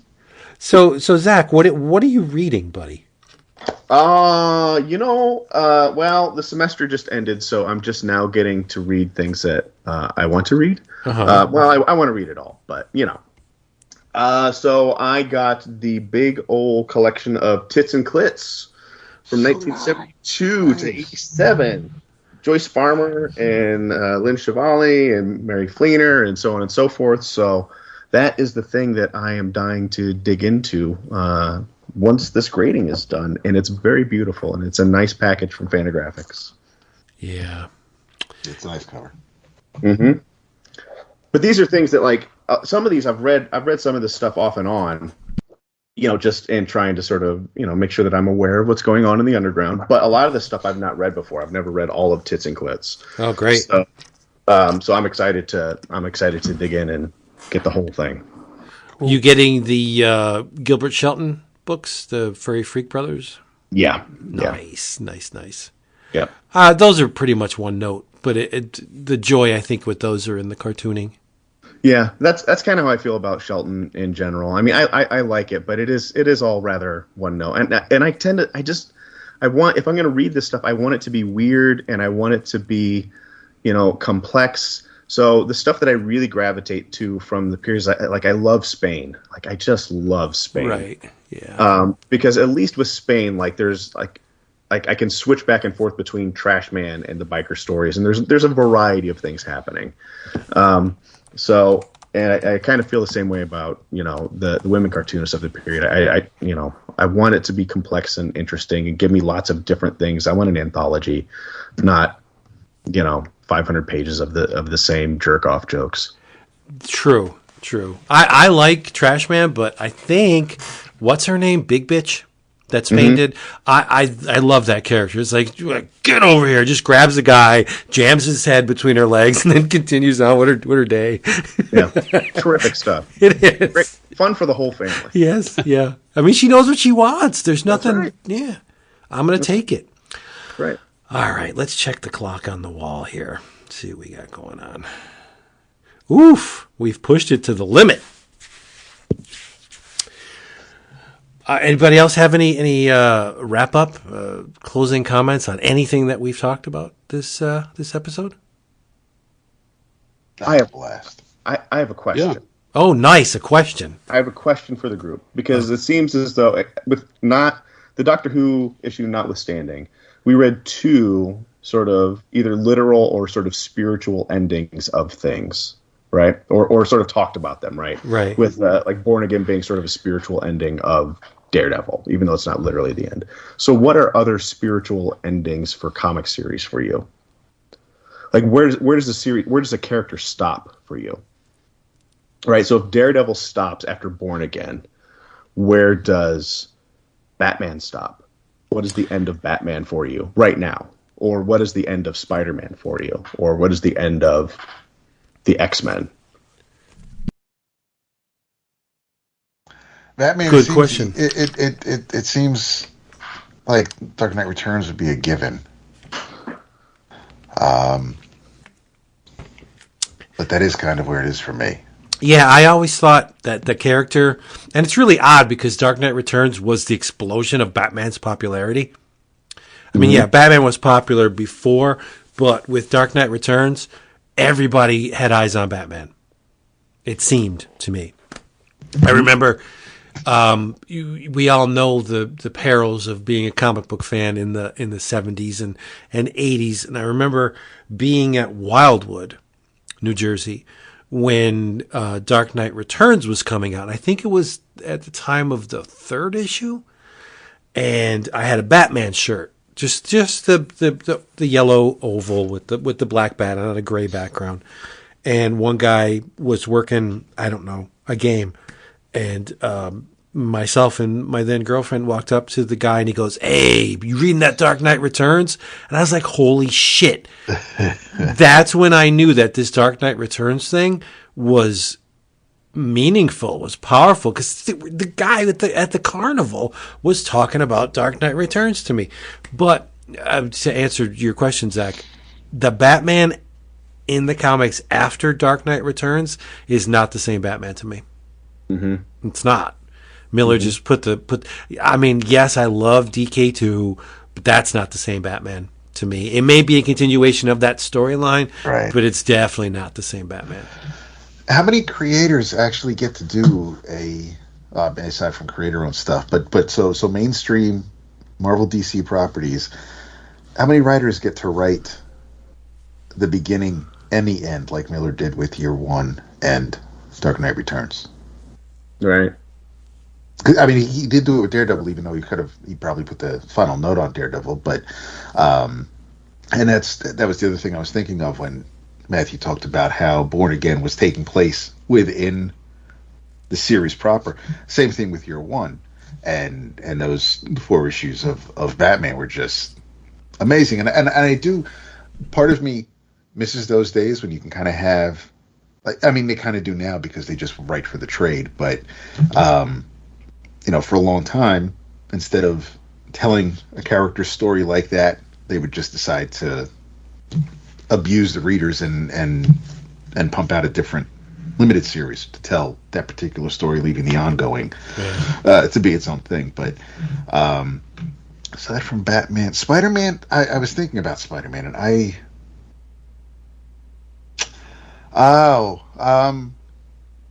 I'm this close to saying One More Day. Okay. I think the question is more what writer-artist or writer-artist team was so monumentally impactful to a character that it was never the same after their departure. I don't think, aside from Daredevil, that you could make that. You could pick someone from that worked on any of Marvel's characters. I don't think there's a definitive Spider-Man. I don't think there's a definitive X-Men. No, there isn't definitive. No, well, especially not now that. I mean, you could have said that after Claremont, but once Hickman came on, after they've finished sucking all the inertia out of what Hickman did for X-Men, they're never going to be the same characters to me. I'm wrong. The Claremont Miller Wolverine, that character was never the same after that. Yes. Yeah. I mean, I shouldn't be so downbeat when it comes to Marvel, but I think DC has a much more robust crop of characters from which to choose. You could go. There's a number of Superman titles that you could pick, right? There even Green Arrow. You could say when Mike Grell finished with the character, he was done. There's no Green Arrow that can compare to Mike Grell's run. It's impossible. But that's just my opinion, right? You can even say maybe Green Lantern, right? Jeff Johns. I think those are very strong contenders. Are they the last word? I don't know. But definitely Batman with Miller and Daredevil. Green Lantern is pretty good. I do like that one. Yeah. This goes way back, but that's because it's not like there's been a ton of stories with the character. But I'll die on this hill. I absolutely love what Wagner did with Etrigan. Oh, in those 4 issues. That was right. that was yeah. phenomenal. No, that's not that was what it was, and that was supposed to be it until DC decided to be like, yeah, that was a great story, but we're going to go back to what the character used to be like. But you don't have to die on that hill. Okay. I think pound for pound, you can argue that maybe Mark Waid, Man Without a Country, was the best Captain America story. I don't know. I remember. Oh, yeah. I remember it. Was it the best Captain America story? I don't know. I mean, it might. I mean, it's. I think a lot of people, and I'm definitely not going to give Grunwald a short shrift. I think a lot of people appreciate those who were there when it was happening. Enjoy. Whether it was Capwell for the Deathlock stuff or something. They like Grunwald's work, but I think as far as, pound for pound, telling a story and giving it some, maybe grounding it a little bit more in Marvel reality, I think the Waid stuff is heavier, is definitely just more to chew on with that. It was more than just product. I think it's another wrinkle that we have to examine, where which of these stories became something more than just a monthly product design to separate kids from their quarters, right? And that may be a value judgment that we're imparting into the stuff in hindsight. I don't know, but it just seems like the DC pantheon is much richer. There's way more to. You could even say George Perez and Wonder Woman. Yes, the Wonder Woman beginning and ending right there. Right, even though Byrne came on the book, I was like, all right, this is fun. That was trash. Whatever. Well, I wouldn't call it trash, but it was Doomsday. It was fun, but wait, Doomsday was in the Wonder Woman run when Byrne? Oh yeah. Oh shit! I'm glad. Okay, all right. What Doomsday in quotes? You got to read it. Okay. But do I know the so not knowing that Vince wasn't really, admittedly plugged into DC until Byrne showed up to take care of Superman. Although, of course, knowing that we've probably gone back and reread some of the DC stuff before 1986, what is your version of the Justice League of America? Ooh. Are you asking me? I'm asking all three of you. Well, I'll just be honest. I don't have a version of the Justice League. Like, Justice League always seemed like, eh. Okay, I would have expected you to say waha, but that's fine. No, that was fun. Yeah, but I didn't. To be totally honest, I bought the Bwahaha because of Batman and Superman. Okay, that's it. That's really the only version I've ever read on a regular basis. I bought that from the beginning and then went into Justice League Europe and all that stuff. Right. And I loved all of that so much. So I had no real connection to any specific team lineup prior to that. But that would be my choice. Zach? Yeah, I'm going to be honest with you. I've never cared about any version of the Justice League outside of the animated series. Okay. Right. Even the Morrison stuff was just like, yeah, these stories are good, but Prometheus is cool. It's just like I don't really because I'm not an Avengers fan either. Like when you get a big ensemble, like the Kree Skrull War is fun, but is it whatever. The Avengers for me ended before the leather jacket era. Yeah, well, that's a good thing. That is a good thing. Yeah. Yeah, but go ahead.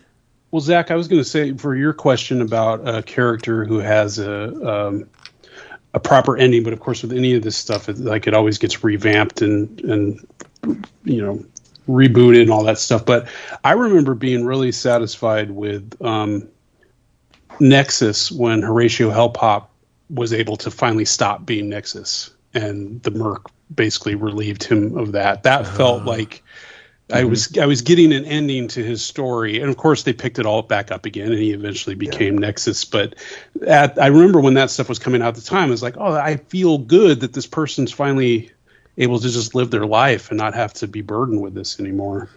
Right. Yeah. I guess that's kind of what I mean, right? Like those things that just like, obviously it's not literally an ending because we live in this world of IP where things have these sort of zombie corpse-like existences well beyond their expiration date. But there's so many of them that feel like they have like these just like very like precise moments where like, okay, the book is over. The character is we've said everything that we can possibly say about this, and everything that comes after it is going to either be a rehash or a bastardization of that which came before, right? So like Daredevil, when we were talking about Daredevil, I could not stop.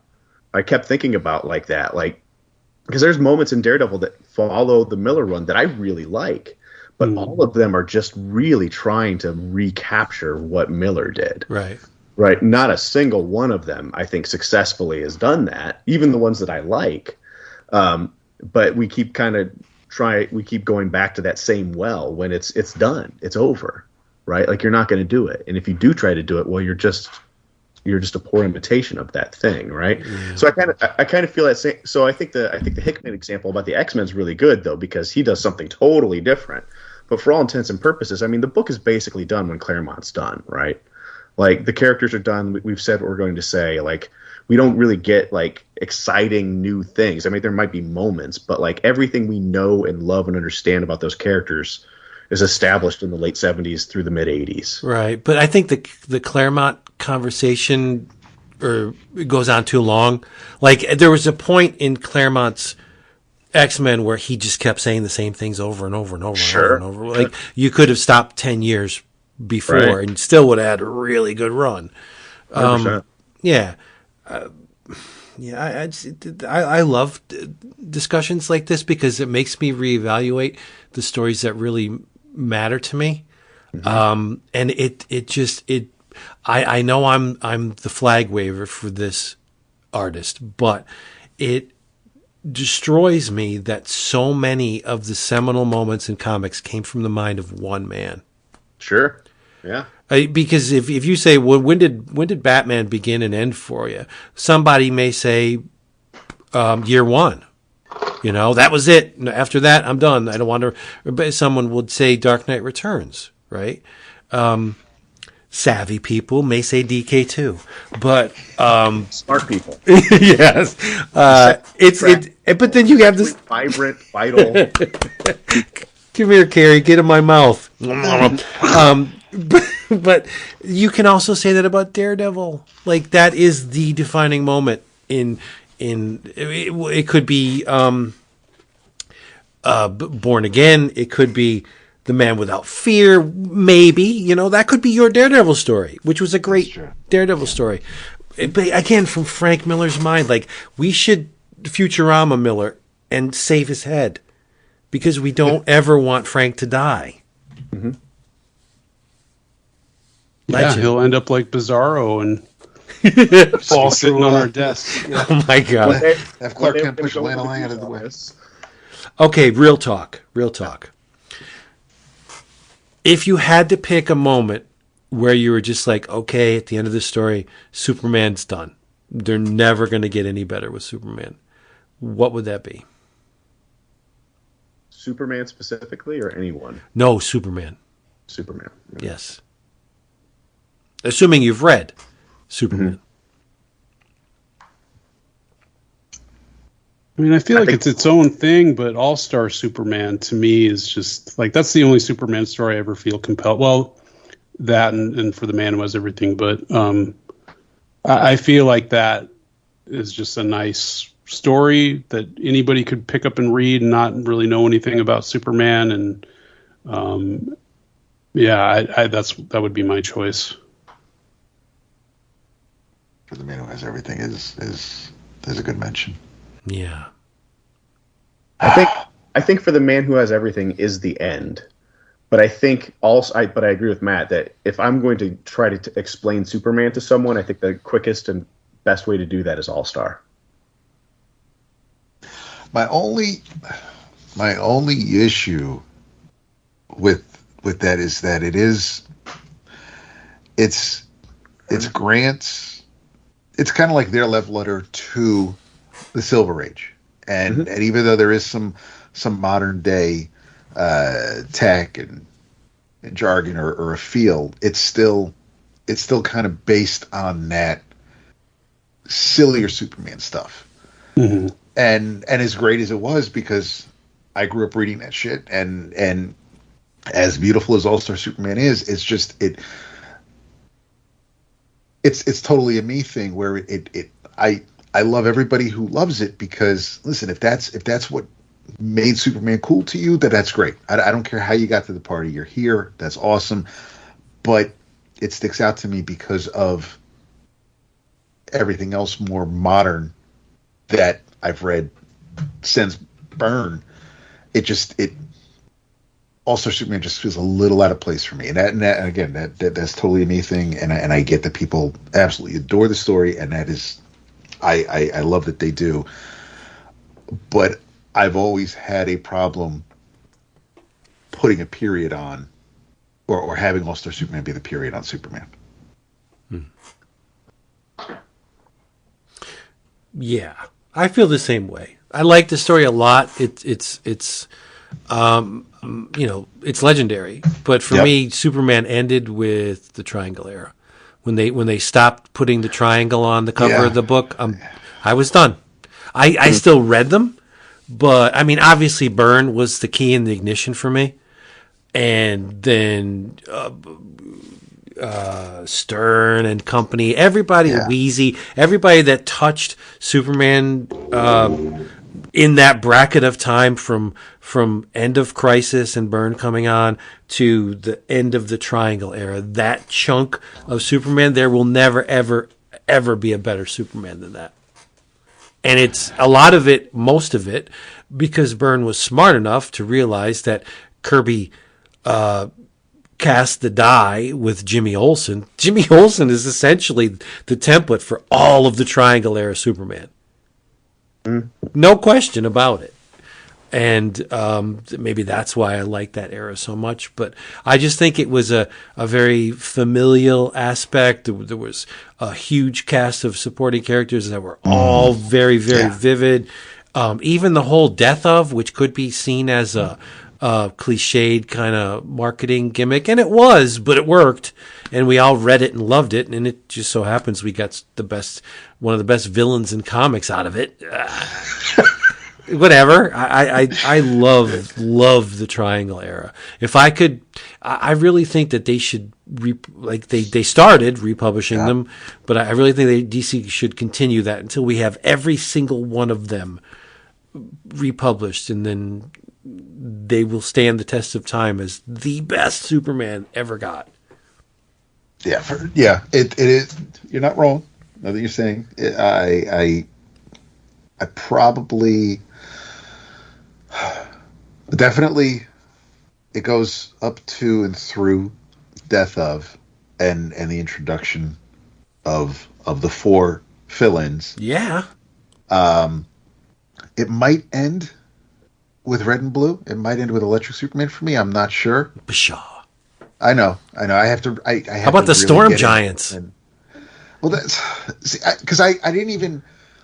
I stepped away, so I didn't even know that until after it had started that you had folks like Mark Miller writing it. You had Ed McGuinness on art. I think they might have still been the Triangle at this time, but it was still. But they were. But the creators were. Oh, the McGuinness stuff is definitely the Triangle era. Right. Without doubt, yeah. Same thing with Ringo, right? Because Ringo did. Because that was Our Worlds at War. Right. Yeah. Yeah. So okay. You know what I liked, and I always forget about this. Putting All-Star Superman aside, there was a run of Action Comics. I'm looking at it right now. It started with 647 through 649. It was a Brainiac trilogy, and it's Roger Stern wrote it. It's George Perez and Kerry Gamble, and just the art alone on these stories is great. But it's a really enjoyable story. So I would point to that as being a high point. It's from 1990. Oh, that's with Brainiac as the sideshow. The circus performer, right? I don't. I'm not entirely sure. They're great. It's a great cover on. That whole run with there's Ordway works on it. There's an issue that has Kurt Swan, Dan Jurgens, all those people in that era. I really really liked on that title. Yeah. Because they're fun and a little bit dark. But good stuff. And the ladies, Maxima, Dolphin, they just stop. I need those issues. I need them back, Dap. Yeah. I need them. Listen, anytime I get doubles, they're yours. Yeah. Because I think, I don't even know how many issues of Action Comics Weekly I have. I think I could have gotten a few issues at Heroes one year, but I didn't. But it's... Yeah, once Action Comics Weekly started, I kind of bowed out, and that obviously didn't last forever. But he's just that's that run that from Burn on is just it's a nice pair of comfortable old jeans. I can put those on anytime. Makes me feel good. And this, we're just going down weird roads, but there's a not so subtle implication in a lot of books that Luthor was sexually abusing Supergirl. Yeah. It's extremely. But not the chubby, bald. No, Rex. the main with the red hair. Son, yes, son that's just friggin' creepy. All right, we got to move on. Thank you, Zach, for this. I think we should next time we all get together. Actually, you know what? No, I think for me, especially with the DC stuff, probably most of those characters kind of ended for me with Flashpoint right before Rebirth or New 52. That's when that's when I think a lot of characters can kind of I can put a period on them. Right. I think another question is, Daredevil aside, why is it far easier to come to a conclusion with these characters with DC than it is with Marvel? I think that there's a fair number of Marvel characters that have, to me, pretty clear ends. Really? Well, you would say Spider-Man with Ditko with 33. Oh yeah, Spider-Man is done. Spider-Man stopped after issue 38. So I'm 3 years of comics history, right? I'm stunned that you would even say that. I know. This is why I did not give anybody a hard time when they said that there was no end to Spider-Man. That's a wrong feeling. That's a wrong opinion. But Doctor Strange is over after Strange Tales 146. It's over. Again, I'm not surprised. Totally over. But yeah, I mean, I'm not gonna belabor that. But I think that, because these are facts, right? Like these are immutable facts. But like the Punisher's over, right? Garth Ennis. Yeah, the Punisher's been over. Yeah. Yeah, he's been over. Garth Ennis ended the Punisher. Yeah, I think he ended even before Jason Aaron did his little run. But yeah. Oh yeah, for sure. Right, like that character's done. Yep. I think Daredevil's done. Even though I continue to read it, like it's done. You still read it? Yeah, I still get it. Yeah, because of the disease. Right. That's exactly what it is, my friend. Yeah. I still want to read it because it's Cheto, but I try. I just can't get into Zdarsky. Right. Yeah. Yeah, I will co-sign the Punisher. Yes. Done. I mean, and aside from like your everyday fascist who puts like a decal on their car or whatever, like setting aside the neo-Nazis, right? Like the Punisher the series is over. Yeah. They just those fuckers can't read, so they've never. Yeah, they don't get it. Yeah. They just don't understand it. Yeah. These are America's worst degenerates, right? Like, so. Wow. We don't have to worry about what they think or feel. Hey, everybody. Thank you for being here with us one more time. Remember, if you have a ravenous appetite for collected editions, say the Superman collected editions, well, hop on over to cheapgraphicnovels.com because you're going to get them for far less than anywhere else. And once you buy a couple or something, you're going to get an email confirmation that you ordered. You're going to be like, yes, I did, but I was sent here. You're going to reply to that email message, by the way. I was sent here by 11 O'Clock Comics. And you'll get another email with free shipping credit for your second order. And lest we forget another bunch of wonderful people that make this possible, our patrons. Patreon.com/11 O'Clock Comics.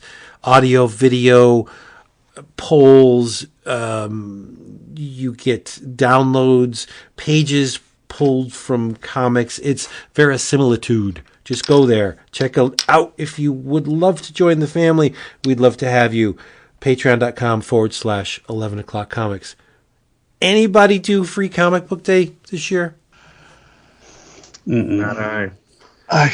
So, to answer your question, no. Even though I tried, we saw a 1 o'clock showing of Guardians of the Galaxy Volume 3.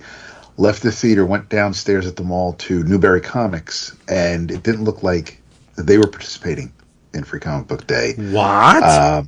Yeah, even though they're obviously a preview shop because a lot of their Funko and statues and stuff were like Diamond exclusives, but it's mostly I walk in and it's mostly like Funko Pops and vinyl records, but they had a really neat sale. Even their collected editions, it was like buy one get one half, and that included even sale prices. So that was neat. But I left with nothing. My wife left with some pops, but we and then we got by the time perused the mall, had dinner, got back home. I walked over to the comic shop, and this was probably close to 7. And the back table was empty. They were done. I heard that they were extremely busy.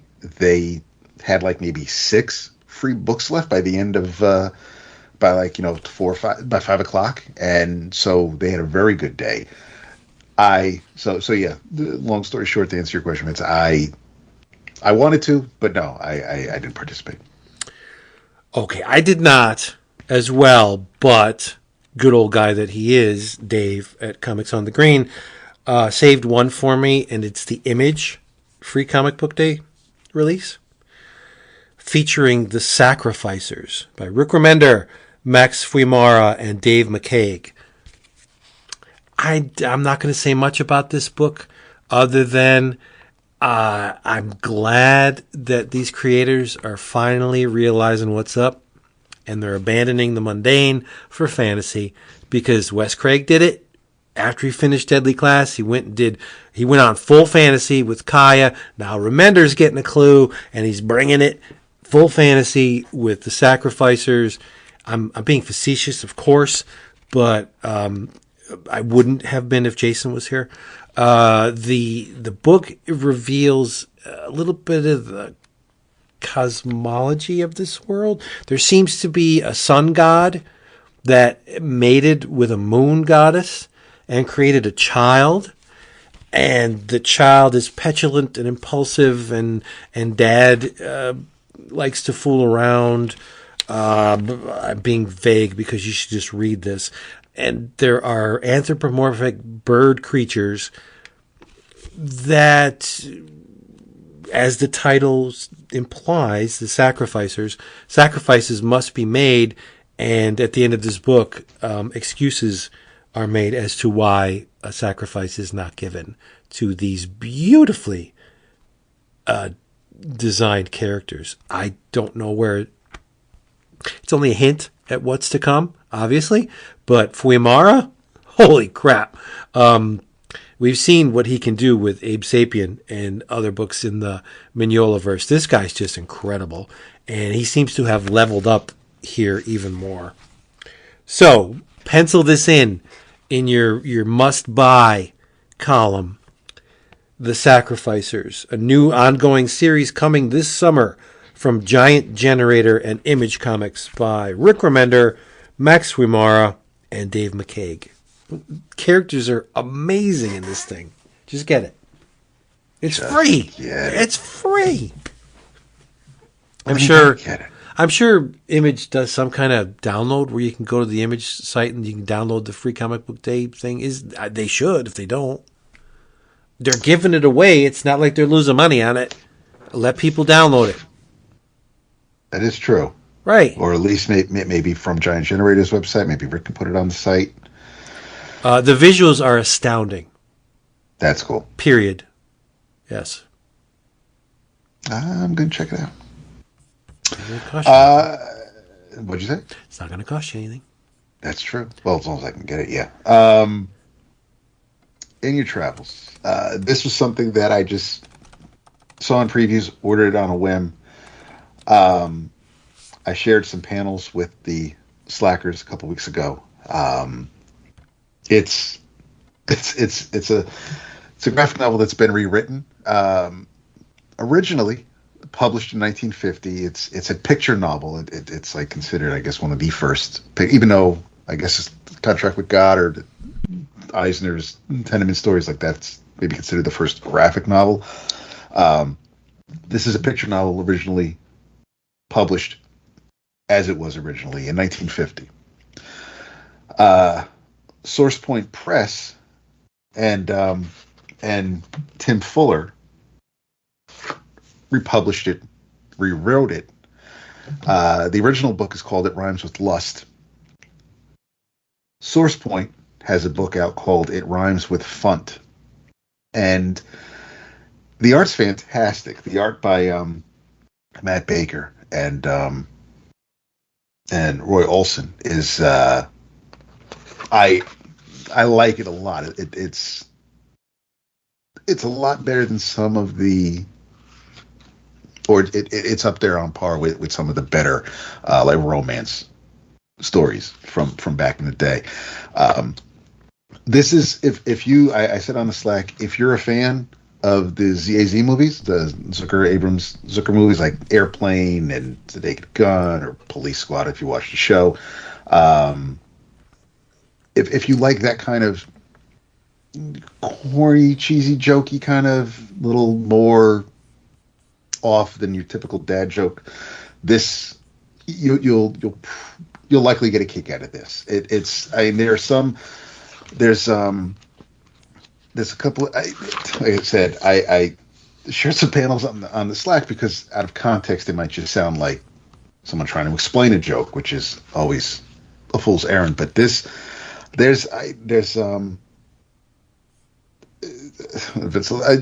oh, don't mind me, Sonny. You two just keep going on making out. He's like, oh, it's you. I thought I smelled fish, and it's like, and he's making out with some woman. It's just there's just little corny. So it's reworked dialogue. Yes. Ah, get it. And there's a and it's kind of it's there's very little like dead space in the word balloons. Like they've Fuller kind of paced everything out so that whatever dialogue, whatever conversations, whatever's going to go in the caption boxes pretty much fills it as if it was actually meant to be there. So this is the guy that did Sham Comics. This is a Sham graphic novel. Yes, right on gotcha. the top of the cover. Okay, I got it now. Yeah, he's funny.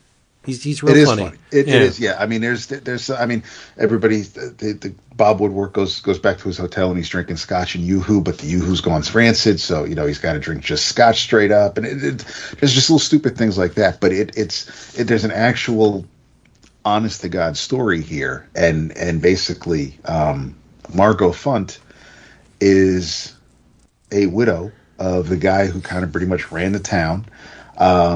There's mobsters, there's politics, there's newspapermen. It's the poor, the blind kid delivers papers, and there's an explosion at the strip club, and now the kid's legs don't work, so they're going to get to deliver papers. That's like a little side story. It's just they do pack so much in these 100-odd pages. It's insane, but the art's great. I'm curious to read the original story. Because it's a handful of chapters. It's like 6 or 7 chapters, I think. But it's just, I had fun with it. I didn't know what to expect. I was a little surprised at the format. It's slightly, it's just barely bigger than a manga. I'm comparing it to Kamen Rider Kuga, and it's about that size. So I kind of was hoping that it would be a little larger, but everything is still it's legible. Everything's readable. You're not losing anything in the gutters. It's really done well. If you can get your hands on it, I absolutely recommend it. If you enjoy that type of humor, I'm going to look for more of Fuller stuff if it's like this. But this was a lot of fun. So from Source Point Press, a Sham graphic novel. It rhymes with funt. I remember Fantagraphics republished the original. Yeah, actually, and so did Dark Horse. And it may even be available within the pages of an issue of the Comics Journal. Yep, it was. Yeah. Michael T. Gilbert wrote in liner notes for 2006 reprinting in the Comics Journal that it reads like a B-movie potboiler. There was a connection to it there as well. But so I'm not going crazy. You're not. Yeah. The idea of what you're saying, where they redo the dialogue, it made me think.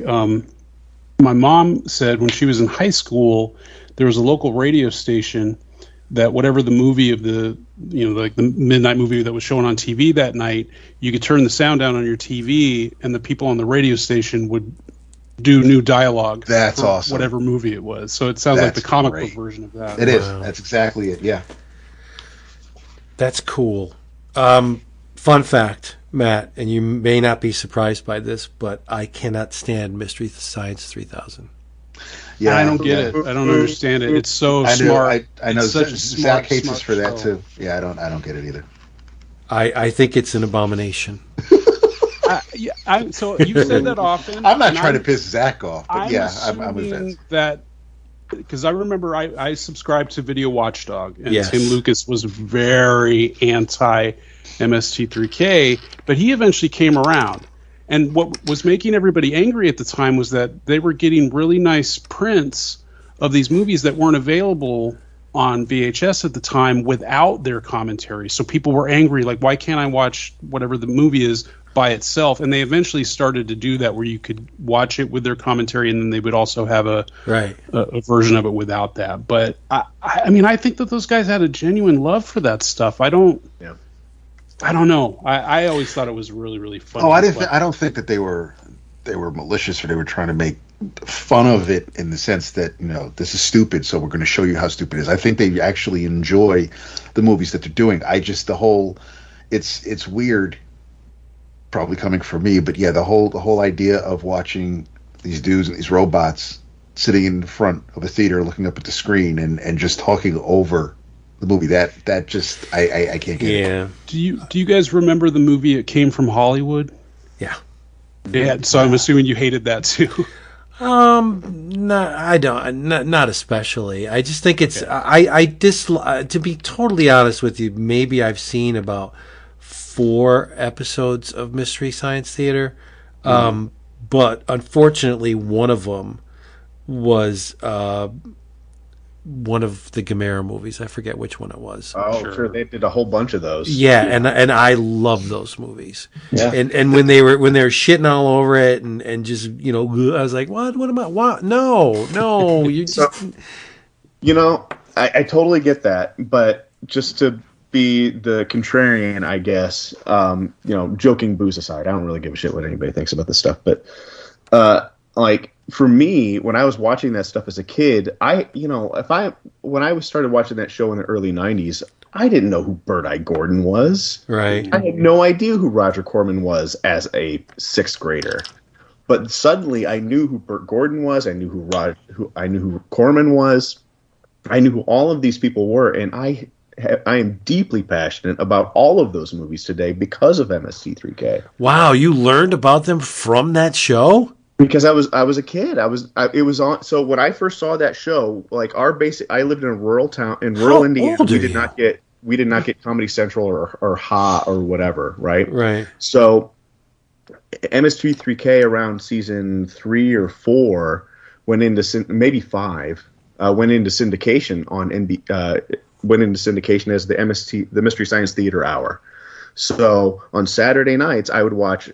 As a elementary school kid, I would watch SNL, Kids in the Hall, and then back-to-back hours of the Mystery Science Theater Hour. Wow. So I was learning about, you know, Hercules conquers, you know, the Martians or the Moon Men or whatever it is, right? Like wow. So that was my first exposure to some of those movies outside. So we had a horror host, Sir Graves Ghastly. Yes. So Sir Graves Ghastly was out of Indianapolis. So I watched Sir Graves Ghastly all the time, and the other sort of stuff that we could get on our local, but like even that did not. I was too little for that, right? But the goofy fucking robots and the sleepy-eyed guy like gave me access to this whole world that I just didn't know exist because I was too young, and I'm not going out to, you know, head shops and finding these things. MST3K at 2 a.m. on NBC. You know, gave me access to all that stuff. I didn't even think of that angle. Yeah. But I, on the other hand, like, even though, like, you know, jokes, that's what I was saying, jokes aside, like, I totally get why people who genuinely love these movies, as I do now, would see MST3K 25 years ago and go, oh man, these assholes. This is a great movie. These are a lot of fun. Why are they shitting on this thing? Yeah. Right. So I totally get that. But for me, it was a wildly different experience. And I just spent $80 with Severin to get it's Pod People on MST3K, but the Italian film is called something else. The name is escaping me. Oh, but, yeah. Extraterrestrial Visitors? Yeah, Extraterrestrial Visitors. Yeah. Which is by the director of Pieces. I saw that show up on Amazon, and I didn't realize MST had done it. And so I'm watching this fucking thing, and I'm looking it up on IMDb. I'm like, oh my God, the guy who did Pieces made this. Right. And I took a little clip of it and I put it on Instagram, and people started commenting, but what they were commenting made no sense to me. I'm like, what are they talking about? They're saying it stinks. They're saying all of these lines from the show, and then I suddenly understood where Vince is coming from. I'm like, I liked enjoying it just on its own. The fact that it's, been adopted by those guys. But yeah, I'm with Zack on that.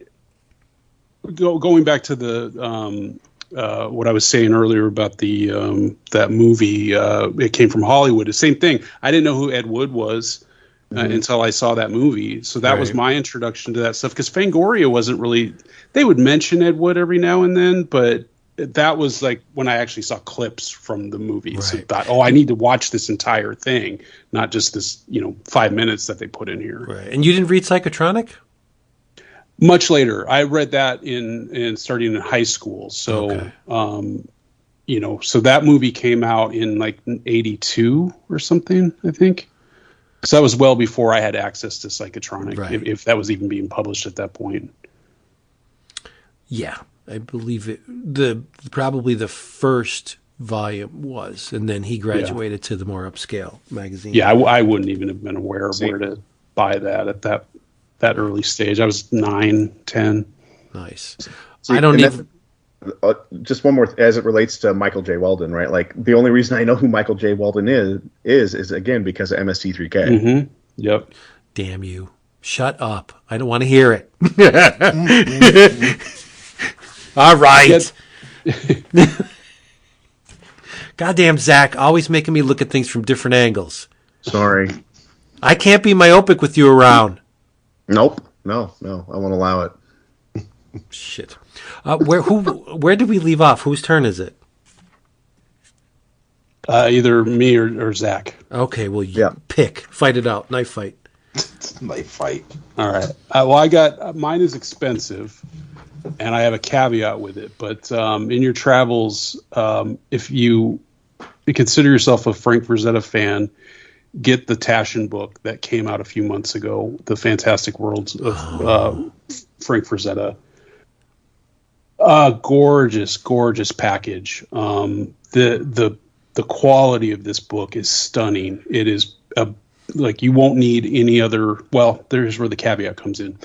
I would say you don't need any other Frazetta book because it's like 470 pages. It's 12 by 16. Beautiful paper. It's not on glossy stock, but it is like a heavy coated stock. The reproductions are better than any reproductions I've seen. I did like side-by-side comparisons with other books. It is missing paintings owned by Frank Jr. We had gone to the museum a couple years ago, so I was well familiar with what was in that museum, and I'm looking for those paintings because, in like particular, the Flesh Eaters was always one of my favorite paintings, and being able to see that in person. I snapped pictures of it with my phone to get details and brushstrokes and all that stuff. It's not in the book. And I start flipping through it some more, and I'm like, these other paintings that we saw in the museum that day aren't in here. So I know he's estranged from the rest of the family. So that being said, it's a massive book, but it is missing, I would say, a couple dozen paintings and, probably drawings as well. But, it is definitely not complete, but it is the best reproduction of Frazetta paintings I've ever seen. So I would say it's expensive. It's $200, but it's well worth it. Nice. All right, you ready? Yes. So, words by the great Bob Kanigher, art Frank Thorne, and edited by Joe Kubert, the man who wrote a name on your arm, Vince, and then you made it permanent. Son of Tomahawk. I love Son of Tomahawk, and I've been sort of reviewing and rereading Tomahawk and Son of Tomahawk, and the kids can find it on today's internet, at all the usual places. Yep. But it is a terrific series. Son of Tomahawk is fantastic and really interesting. And I've been thinking a lot about it because, so basically when Tomahawk comes out, it has all sorts of problems because it's a white guy adopted by a tribe. There's all sorts of racial problems with Tomahawk. So Kubert comes along, and when he takes over the editing from, the guy's name who I'm not remembering at the moment, Kubert takes over the book, and he's clearly like really interested and sympathetic to the sort of swelling American Indian movement in the late 60s and early 70s. and the direction on Son of Tomahawk totally changes, and it becomes much more sensitive to indigenous rights issues and so on and so forth. And it becomes, instead of being a traditional Western, it becomes more of an anti-Western, where it's questioning the values that we say that we had, the myths of the American West. And it is a really sort of terrifically done series, and really, I think, underread. And I think it's really beautiful. It has a lot of problems because they're trying to sort of be more generous and don't always succeed. But there's a clear effort there, and it's a series that I think that gets overlooked. And Bob Kanigher, I think is a writer who gets overlooked a lot in that period, but he's trying to push in the same directions as, say, Denny O'Neil and Archie Goodwin and a few others are trying to push during that period. And it's a lot of fun. So read Son of Tomahawk. Yeah. Kanigher's another one of those dudes that, like Gerber, didn't write about the wars, wrote about the people that were trapped within them. Right. Yeah. I think Kanigher's a great writer. Oh, he's terrific. Yeah. And he's someone that, they put out that a couple of Bob Kanigher collections when DC was still doing those archive editions with a nice paper. Right. But he's not someone that I think a lot of us are still really talk about anymore as like a Silver Age, as like among like the great Silver Age writers. And I think he is. Oh, sure. Easy. I think Kanigher and Joe Gill are people who we just kind of overlook, right? And deserve a lot more attention. You are smart. I try to be. Yes. All right, everybody. Hey, thank you for being here with us one more time, Matthew and Zack. We love you so much. Thank you for doing this. It is true. It's very true. Love you too. Yeah. Come back next week. We'll have probably Jason, maybe, and a whole bunch of other stuff, maybe a surprise or two. Go to your comic book shops, hug your loved ones, eat lots of good food, squeeze your pets, not too hard, and say good night.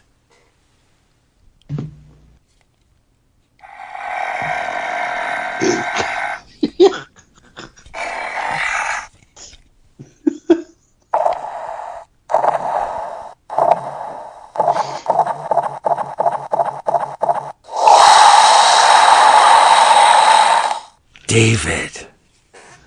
Good night. This week, the part of David Price was played by the warden from Minecraft. That's what it was. It was the warden. Good Lord. Oh, my God. That's a long one. I'm sorry. It is. It is. David. Wow. Right on the nose. We're out of here, people. Tell them you love them. Love yous. Love you. As enthusiastic as Jason does. Really? I just don't think people love me. I feel like every time I'm on this show, the next episode is like, well, we heard the reviews and we were back to a regular episode. So no, they do. They're not listening to this. Yes, they love you. They really, really do. We got guys on the Slack that are just like, Allison, what? That Anthony G has, nice. Yeah, like, what, 30, 40 OG pieces from you. Yeah, it's insane. Yeah. Don't sell yourself short, you genius. Okay. It's true. It's true. I don't buy everybody's book that is a friend of the show. Nah. But when I do... when I do, I buy the good ones. Well, I appreciate that. And if we're still recording, one of the things I was going to say, I'm going to be at Cake in 2 weeks and Heroes Con in, what is that, 5 weeks? Wow. We are still recording. Yeah, I think I'm going to swing down to Cake. So nice. if that ends up being reality, I'll stop by and say hello to you. Yeah, definitely do. Thank you. Yeah. Nice. Look at that. Zack, do you want to promote anything? Sure, I do. We'll do it. Okay, so I'm working on several things. I'm writing a book about Grass Green, the underground cartoonist. because Grass Green and I are from the same town, and I wanted to do a Grass Green project for a while, and there's not any sustained scholarly work on Grass Green. So I'm writing a book about Grass Green. I'm writing a follow-up book about Ditko that's based on his papers and the books that he had. And then I have a secret Ditko-related project that Mike Norton and I are working on together. That is in the early stages. So lots of groovy shit happening, man. Like things that make me explode inside. Even if I say these things in a calm voice, like my inside is on fire. Wow. Well, you're going to have to clean it up because I'm not doing it. That I wouldn't ask you to. Okay. This is my mess. I made this bed. I will gladly sleep in this fucker. Nice. And Matt, anything you would like to push before we head on out? There is a new issue of Metal Hurlant, which I think comes out, or might be out now. I've seen it come off the presses, and I have a story in that. It's in French, and I'm sure very expensive to have imported over here. But they do tell me that they're working on an English language edition of all the issues that they've been putting out. This will be issue 7. And then, I'm working on my next book, Sweet Sepulchre. I'm really excited about that. And if we do talk, Zach, I want to try to pick your brain about some underground cartoonists, because that's a big part of this story, is how the Comics Code and Frederick Wortham basically helped shape underground comics because of all the influence that the pre-code horror stuff had on those guys. So sure. Yeah, I'm that's my next big thing, and I'm looking forward to getting that done. Nice. You should read Wortham's book on fanzines. I have a Show of Violence, and I haven't tracked that down. Is that on archive.org? You should be able to read it for free. Okay. Okay. Perfect. Yeah, I definitely want to read that. Just don't forget about Dennis Kitchen. Mm-hmm. He sent me a massive pile of underground comics. I reached out to him. I was like, hey, I sent him the outline for what I'm working on. And he gave me the thumbs up, and then he's like, I'm going to send you some reference material. And I get this giant box in the mail of underground comics. He's awesome. Lucky he you. is. Yeah, a true gentleman. Yep. That's it for that one.